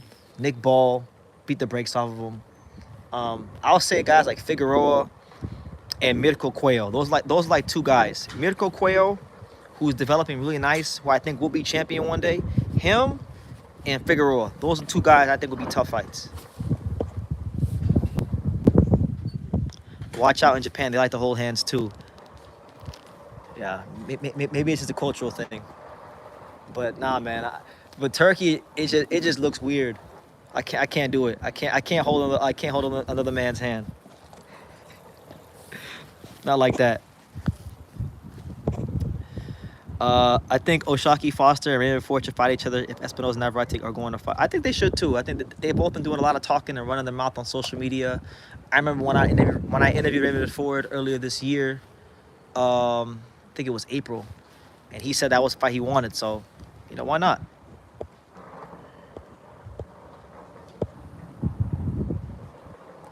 He said, "Don't knock it till you try it." Let me see. My man said, "Where we at? BT's a real dude. Honor, support, and respect." I try. It's being me. Fury versus AJ at Wembley is like that's the perfect way to go out. Like at that point, if Fury and AJ fight each other at Wembley to end, that's like the best way to go out. You know, give the British boxing fans one last treat, one last great fight, one last great night out, and then we can see like, okay, who is the best British heavyweight of the era between the two? Because if they retire now without fighting each other, you're gonna have people that say Joshua is the best British heavyweight because of the records he set selling tickets, because of the depth in his resume, because of his willingness to fight more tough competition than Fury. As for Fury, he fought Wilder 3 times, had a great trilogy, but his resume's thin. And on his best night, on his best nights, Fury looked like the best heavyweight in the world, but inconsistent as hell. But he had some really good top level wins. So Klitschko first before Joshua beat Klitschko, and then Wilder as well. So they gotta fight each other just to avoid all that.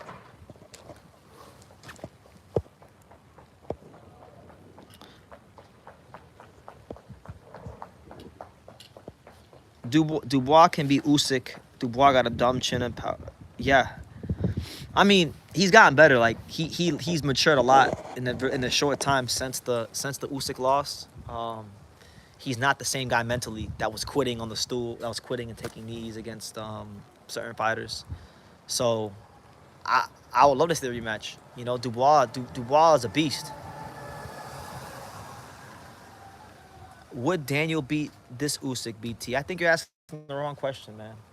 Because I feel like Usyk is Usyk. Like, Usyk is probably the most consistent fighter in boxing. You know what when Usyk steps in that ring, fight by fight what you're getting. You're getting a guy that, like, elite conditioning, great footwork, mentally tough,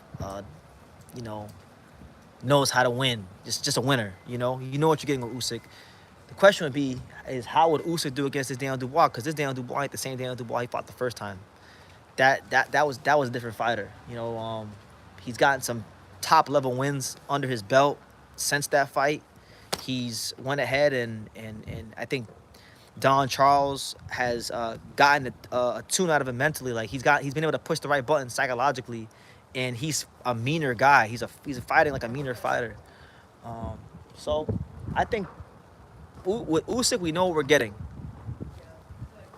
The best fighter. My pound for pound number one right now. We know what we're getting is, but how does a how does Usyk deal with a more mature Dubois? That's the interesting thing about the fight. And we can't even really talk about Usyk versus Dubois because Dubois got a real he has a real problem on his hands, huge problem, and that problem's name is Joseph Parker. So Joseph Parker, he's in the prime of his career, in my opinion, right now.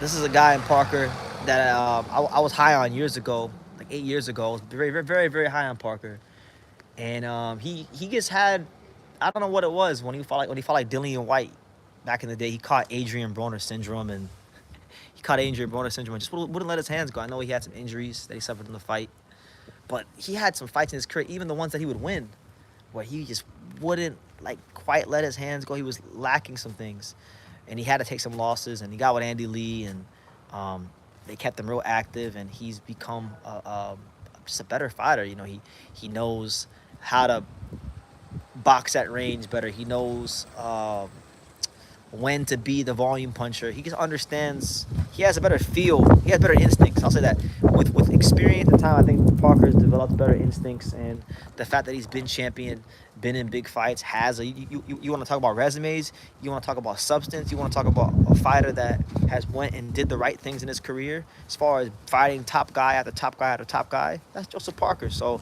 this is a huge test for Dubois, and if Dubois keeps thinking about Usyk, and even if he's dialed in, it don't really matter. Joseph Parker is good enough to beat and mess around and knock out Dan Dubois. So he better come to fight. Your feelings on Moses' potential as the next big heavyweight BT? I think he's got all the physical attributes you look for, and he seems to be a well-mannered, very focused young man. So he so far, he's ticking all the boxes. So he looks like everything they say he is. And today his knockout against Dempsey McKean has gone a ways with me in looking at him as a future like championship level heavyweight. But for me personally, I still want to see him in a fight where he goes some rounds. I want to see him go like 6, 7, 8 rounds, because like I said earlier in the live, I've seen this movie so many times in my life as a boxing fan of guys knocking people out, looking like the truth, like Edgar Berlanga, like who was that guy from Philadelphia? There was a guy from like Philadelphia back in the day. Tyrone Brunson, like Edgar Berlanga, Tyrone Brunson, all these guys knocking the living daylights out of everyone, and then the minute they start getting taken some rounds, and these guys aren't falling over anymore. Now they look regular. Now they don't got nothing to bring to the table, and they look like average fighters. So I want to see Moses against a veteran fighter, a guy in the top 15, a legitimate top 15 contender, not a French contender, but a top 15 contender. And I want to see how he does when he hits somebody and they don't immediately go down, and he has to actually think and go rounds and make adjustments. Then we will see if he's truly the next great young heavyweight champion. But so far, so good. This is the fun part of a fighter's career, when everything's going great. So so far so good. But yeah, it's your boy BT, the untouchable True School Sports Empire. We were talking about Fury versus Usyk, but now we're just talking about whatever, because I got time to kill right now. So I'm just trying to kill time. Talk to the boxing fans, before I go and get my rest after I check in, and then probably wake up, order me a nice burger. There's this place in Japan called Shogun Burger. I'm probably gonna order a nice little burger from there. See, I've heard good things about it. I want to see what that's like. So yeah, pretty good day ahead. BT eats sushi. I don't like sushi. I'm not a sushi guy, and I know I kind of like BT. How you in Japan? You don't like sushi? I don't like sushi. It's not my thing. What's your favorite Japanese food or top 3 if you can't pick one? Oh, it's a couple. Number 1, hands down, not even close, is udon noodles. Udon, udon noodles is the best. It's the best food in Japan. Um, I know it sounds like real simple, and you may be saying, "What the hell are udon noodles?" They're these really like thick noodles, and it's not like it's kind of like ramen, but it's not ramen. It's its own thing. And udon noodles originated in like the Kagawa part of Japan, which is like West Japan in the Shikoku Islands, which is where I was at a couple days ago for like the last month, before I came out to Tokyo. So I would say udon noodles, chicken katsu, and then like freshwater eel that I had. I would say those 3 things. I like those things a lot. Oh, and what is it? It's like octopus balls, takoyaki. Those like my favorite Japanese foods. And then like like I like Moe's Burger, which is like this fast food place that I went to last time. I like that place a lot. I go there a lot. There's literally if you go down that street, right? If I were just to go straight down that street and then go underneath the tunnel straight ahead, I'd be at Moe's Burger. So, there's a lot of great Japanese food, but I would say udon noodles, takoyaki, and chicken katsu. Those are the 3. And grilled eel. Yup. You should try gyudon beef bowl. If I haven't had it, so I'll try it. I'll give it a try. I'll definitely give it a try. That's the thing. Like in Japan, there's so many things to do and see and try. Like yesterday when I went to the Watanabe boxing gym, I was there to go get footage and content and training footage of the super flyweight contender who I think is going to be a champion next year, Suzumi Takayama. And when I was there, Takayama had informed me that right across the street, him and his family, they actually owned a ramen shop right across the street from Watanabe Gym. So yesterday, after I got out the gym, after I got my content, I went to this ramen store, and I got oyster ramen noodles. So it's ramen noodles with oysters in it. And I don't consider myself a seafood guy, and like I haven't even though I am from South Florida, I don't eat oysters all the time, and I didn't think I would like this, but I tried it, and I liked it. It was pretty good. So. You're not the convenience store type guy. You're not convenience store type guy in there. I love going to convenience stores. Listen, Family Mart, that's my spot. I go to Family Mart like 2 times a day. Family Mart, 7-Eleven, Lawson, all that. We go into all the convenience stores in Japan. Try Matsuya beef, my favorite. Okay, let me screenshot that so I don't forget. Matsuya. How are the Christmas lights in Tokyo, BT? Pretty good from what I've seen so far. I'm gonna go to Shibuya probably not tomorrow, but the day after. Just so you guys know, the next live that I'm going to do, it's gonna be at nighttime, and I'm gonna be in Shibuya. So we're gonna talk boxing, but I'm gonna walk the streets of Shibuya for like probably 2 hours. Because every time I do videos in Shibuya that are not live, just regular videos, funny stuff just happens. So it would just be cool to see what would happen if I went live for 2 hours. So we'll see how you guys can see yourself next live, how the lights are.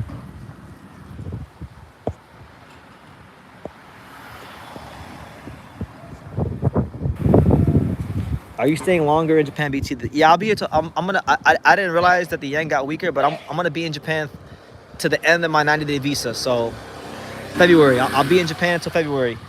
And then it's back to the States, back to the good old USA. But until then, we're going to enjoy Japan, keep getting more content. It's been like, being out here has been so great for the channel, for me, because I just feel like so alive and creatively recharged. There's like so many great videos I've made, and there's things I haven't even put out that I can't wait for you guys to see some of these videos, these interviews I've got. Can't wait. Just got to work on them. Do you like any Japanese music artists? That's a good question.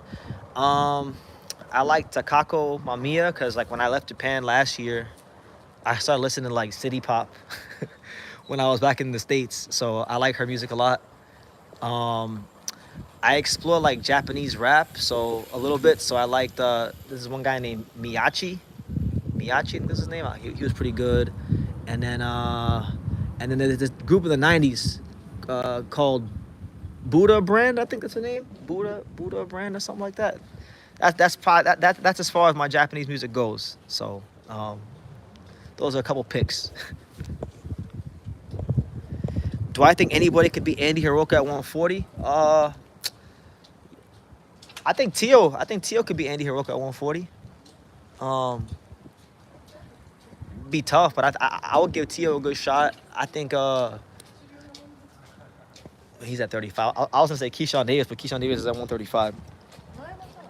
I would say Tio, and I would even give. I know people aren't gonna like this pick, but I would even give I would give Richardson Hitchens a good chance. Listen, man, Richardson Hitchens, no matter how boring you think he might be or not like watching him fight, he's got one of the best jabs in boxing, so he's always gonna have a chance to win just because of his jab. His jab makes any fight in boxing automatically a competitive fight. Now, obviously, he needed more than a jab to beat Liam Parle. It was the jab helped him in the Parle fight, but it was really the right hand that won the Liam Parle fight. But his jab, I think the Hitchens jab makes any fight competitive. So I would say Tio, and I would say Hitchens. But Hiroka is going to be a tough guy to deal with. Have you visited the Team Lab in Tokyo? It's a cool infinite. No, I don't. I'm not even sure what the hell that is. So you might need to inform me on that. One thing I am gonna go do in Tokyo though, probably real soon, by the Tokyo Dome. I want to go to the Tokyo the baseball museum there because when I was down there to watch boxing, I saw they had a baseball museum, and I am a big baseball fan, so I would love to go check that out. I think Usyk should fight Dubois and retire. Even if he doesn't take the Dubois fight, he has nothing to prove. I think Usyk should go out on the game on top. He beat Anthony Joshua twice. He beat Tyson Fury twice. He beat Dubois. He beat freaking Derek Chisora. I'm probably missing somebody. I mean, I remember when Usyk had a tough fight with Derek Chisora, and a lot of people thought he wasn't going to be shit as a heavyweight, and he's proved a lot of people wrong, so many times.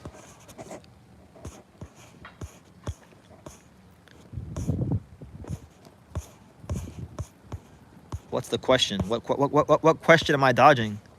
LR. What question? Can't even find your question. Oh. Acting like we haven't seen Dubois get schooled and stopped by Usyk. That's not a question. It's a statement. What question are you talking about? LR. I think Usyk should fight Dubois and retire. Oh, yeah, already. Yeah, what question are you talking about? I can't find your question. I'm scrolling all the way. I don't see no damn question. That's a statement. All I see is statements. I don't see questions. I asked you if you got any Japanese kitty. That's not something we disclose on YouTube. We don't kiss and tell. We've seen women, but we don't kiss and tell. If I did or I didn't, it doesn't matter. I wouldn't tell. That's not nobody's business, but me and God's. So, have I ever bet on a fight? Yeah, I have. I have before, a couple. I don't like betting though. I try not to bet because I feel like if I start betting, it's gonna contaminate my love for boxing. I'm trying to keep my love for boxing as pure as possible. I don't need to. I do good enough on my own. I don't need to bet. A lot of people they need to bet. I don't need to bet. Any update on meeting Mr. Honda? No, I have no update on meeting Mr. Honda. I think I'm gonna go to a couple shows here in Japan before I leave because there are a couple shows remaining at Corkin Hall before I leave. So maybe we'll cross paths. We'll see. I'm not. Like I said like I said in the very first video I got when I came to Japan, I'm not forcing nothing. I'm not gonna force nothing. I'm not gonna force anything. If it comes, it comes. If the knockout comes, it comes. Just like in boxing. If the knockout comes, it comes. Mr. Honda and I cross paths, and something comes of it, cool. If I interview in a way, cool. BT, do you just run into the gyms and start filming, or do you DM them first? No, I had to, bro. You guys don't understand. I explained this. I explained this towards the end of my last live. Like this, it's a process out here. No, I never like in Japan. Any gym you've seen me go to, like any interview you've seen me get here in Japan, it odds are it was probably like a week and a half to 2 week process to get the interview, because you can't just run up in the gyms in Japan and go get interviews.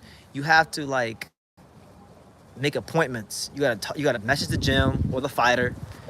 You gotta see when they're training. You gotta, schedule the time to go down there. Then you gotta actually go down there. And then mind you, I have a translator. I have an interpreter. My boy Taihei, that you guys have seen in pretty much every Japan interview. That's my interpreter. He doesn't live like in Tokyo. He lives way out somewhere. So I gotta make sure his schedule's good so that we can coordinate his schedule. It's a whole thing. So it's not like I'm just running up in there and getting interviews. That's why people are like, BT, just go up there and run up and interview in a way. And it's like, it's not that easy. But if it was, don't you think it would have happened already?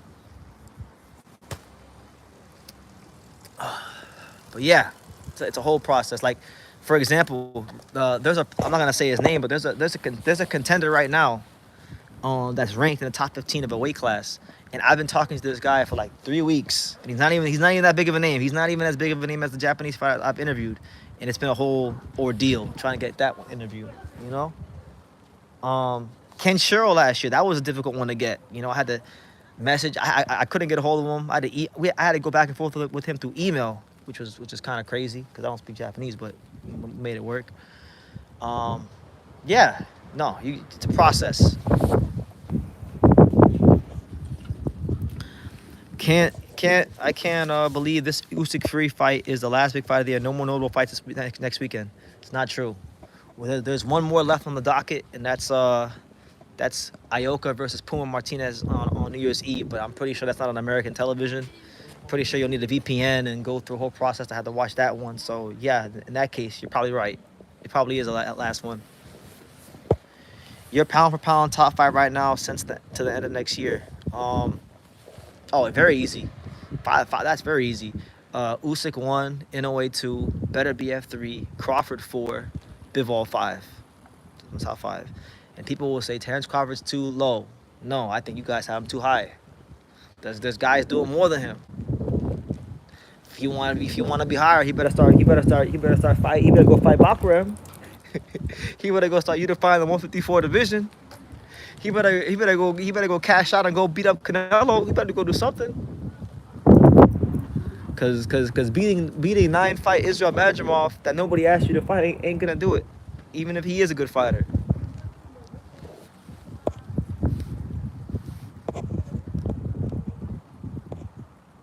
He says, I can tell from that smile. Yeah, maybe not. We don't know. Yeah, I forget. Ioka versus Puma rematch, my bad, but that's not bigger than Usyk free match. See you guys in 2025. Yeah, well, I'm extra excited about Usyk versus or Puma versus Ioka because I'm going to the fight.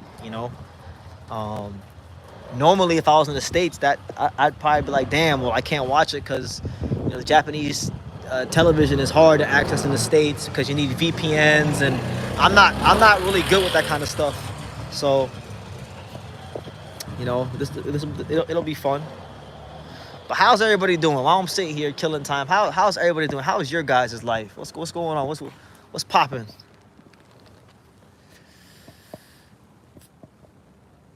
Give you guys a little. I can't move from this spot because the Wi-Fi is in this spot. But this is the Japanese neighborhood. It's my neighborhood right here. This is my hood right here. This is my Japanese hood. So this is my view. This is that's where I'm at right now. So.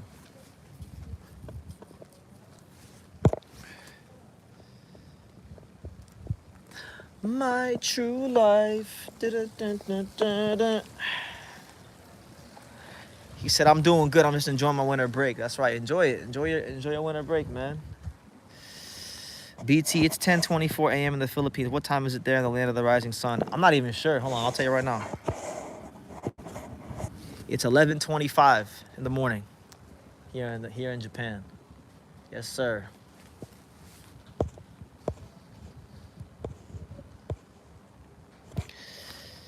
Let me see. Jai is gonna unify easy at 175. He's not going to light heavyweight. Is he going to light heavyweight? I doubt he's going down there. But if he was going down there, he'd have to deal with them two Russians, and that ain't nothing easy about no better be Evan Bivol. So I'll disagree with you on that one. But I like Jai. Zoro is a weak champion. Oh, you talking about cruiserweight? No, you're not talking about 175. That's actually a good fight. I think Zoro could give Jai a really good fight. Even though Jai is the more talented fighter, I think Jai showed in the Breeders rematch that he's got some. I didn't like how his stamina was looking in the back half of that fight, and that was really the first time I've seen him pushed apart from the first Breeders fight. So I think Zoro's gonna have chances to take it to some deep places that he ain't been to, apart from Breeders, you know. But yeah, he's the favorite. He should go in as the sizable favorite against all those guys. But I think apart from the two Breeders fights the last 2 years, everything else aside from that has been pretty forgettable. He hasn't really been fighting like top guys that are gonna keep him sharp. It's been like guys like Jordan Thompson, you know, hit him a couple times, fall over. You know, not really anything like, you know, that's gonna keep you sharp. And with boxing, iron sharpens iron, and he ain't really had a whole lot of iron to deal with. So I think Zoro fighting, you know, he's only had one good fight at cruiserweight, which is against Chris Smith. But you know, that's probably better than everything outside of what Opetaya has had against Breeders. I haven't watched it yet, Rocky, because I had no idea what time in Japan the card was gonna start. So I missed Boachuk, but I heard that he looked sluggish. I heard that he didn't look so hot. So I had to go check the highlights, see how it looked. But he won. That's the important thing. He won.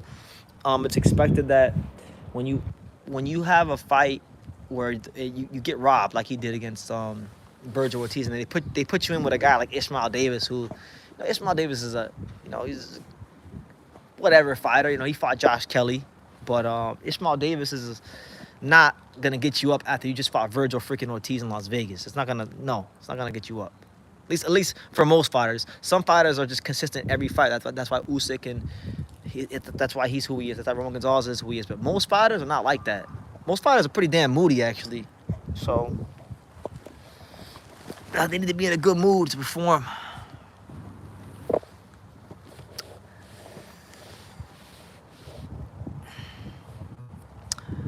My true life.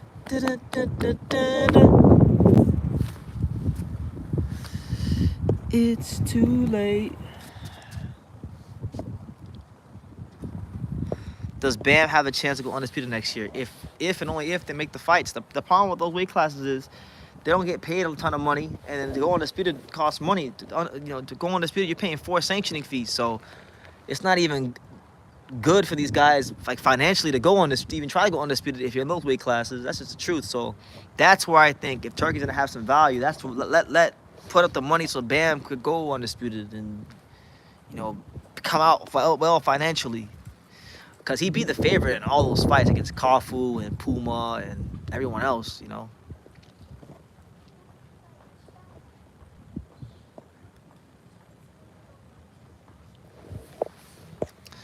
Yeah, it's your boy BT, the untouchable True School Sports Empire. Just chilling and killing time before we gotta go check in and get some rest, because I haven't slept in like what,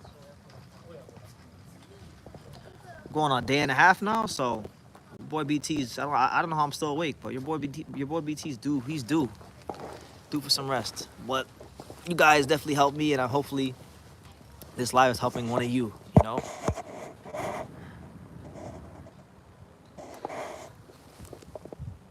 I know is Benavidez Morel, that's in February, right? That's not in January, right? correct me if I'm wrong, guys. Is Benavidez Morel in January or February? I can't remember if it's January or February, but I'm pretty sure that's gonna be the first like major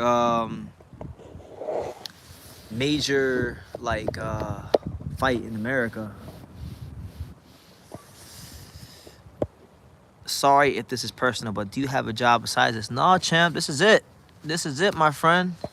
This is it. Like Michael Jackson. I haven't had one of those other jobs since 2019. So it's been some time. It has been some time, and I don't miss it. I would never, like, I don't look down on anybody who works 9 to 5. I actually have all the respect in the world for people who work 9 to 5. It's so hard. I hate 9 to 5 because I have a mind of my own, and I don't like being told when to go somewhere, and I have a very like creative mind, so I just my mind drifts. Like I was always that kid when I was in school and class was going on. If it wasn't something I was really interested in talking about, my mind would just drift, and I would be thinking about like other things. I'd be like drawing and shit. Like that was me when I was a kid. So yeah, I respect everyone who has to make a living, you know. I'm just glad that's not where I'm at, you know. I'll be honest too, like I'm not no rich man, you know. I'm not like a millionaire or nothing like that.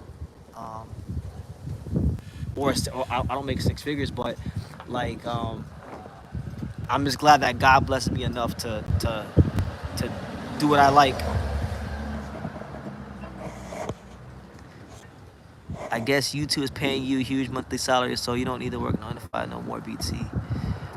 I mean, it's enough. I'll just say it's enough. It's enough. BT, you got kids or not? No, hell no. If I had kids, there's no. If I listen, if I had kids, there's no way I could put out as many videos as I make. There's no way I could just be in Japan all this time. I could only do shit like this because I have no kids. Literally. If I had kids, or like I can only do shit like this because I have no kids. There's gonna come a day where I do have kids and I do have a wife and all that stuff. Whenever that is, I don't know when that's gonna be. And you know, my time will be more restricted. But right now, at this stage of life, we're gonna enjoy life. And yeah. Look at BT, man, so inspirational. Drop that Suzuki. I gotta edit it. I'll probably start editing it either tonight or tomorrow, and it'll be out soon.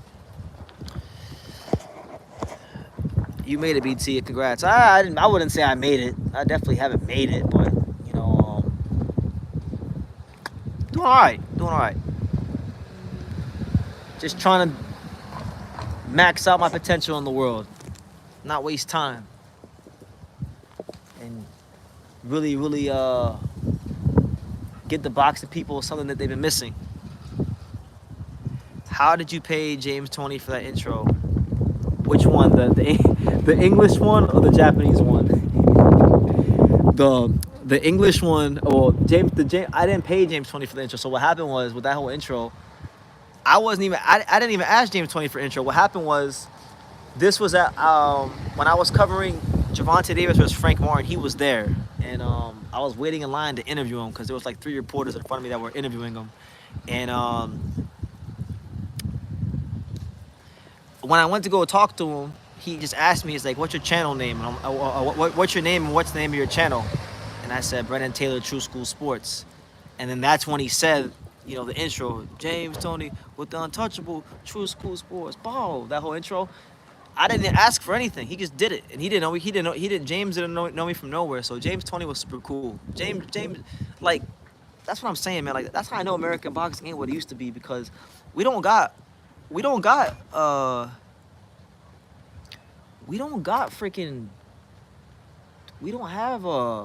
fighters in America as cool as James Toney, in my opinion. Just being honest. Does YouTube still pay you if your video won't reach 1,000 views? YouTube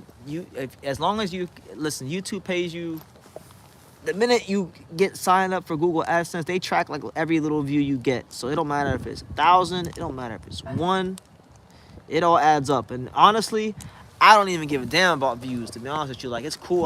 I love getting views because views lead to subscribers, which is cool and stuff like that. It means the channel's growing. But I make so many videos just because I love talking about boxing. So with the amount of videos I make, it always adds up. It's always gonna add up because I'm not gonna stop. I'm gonna be relentless. I'm gonna keep making videos because there's always something to talk about in boxing. There's always a fight coming up. There's always somebody that I interviewed. There's always like a prospect that, you know, nobody's talked about.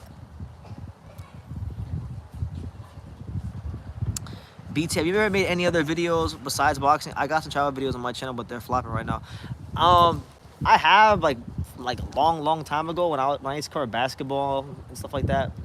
You know, there's other content I want to do, but I really want to fulfill my ultimate goal on YouTube, which is to hit 100,000 subscribers. So when I get to that goal or get close to that goal, maybe I'll start other passion projects I have in my head. Like, I'm really passionate about the Florida Panthers and hockey, so I may start a channel talking about the Panthers. You know, I don't know, but for now, just boxing. We'll keep it boxing. You know, maybe we could do a travel channel. Shit, if I would have started a travel channel like years ago, I would have had so many crazy things. But see, like, I want to get my day started. But what I was saying is like once I like if I had a travel channel, I think that I was talking about, it keeps looping. Really? Okay, that's weird. Well, look, guys, if it's looping, listen, I've been here for 2 hours. I've talked enough. Thank you guys for tuning in, and just help me pass time. Yeah, I guess I'm looping. So I'll see you on the next live. Take care.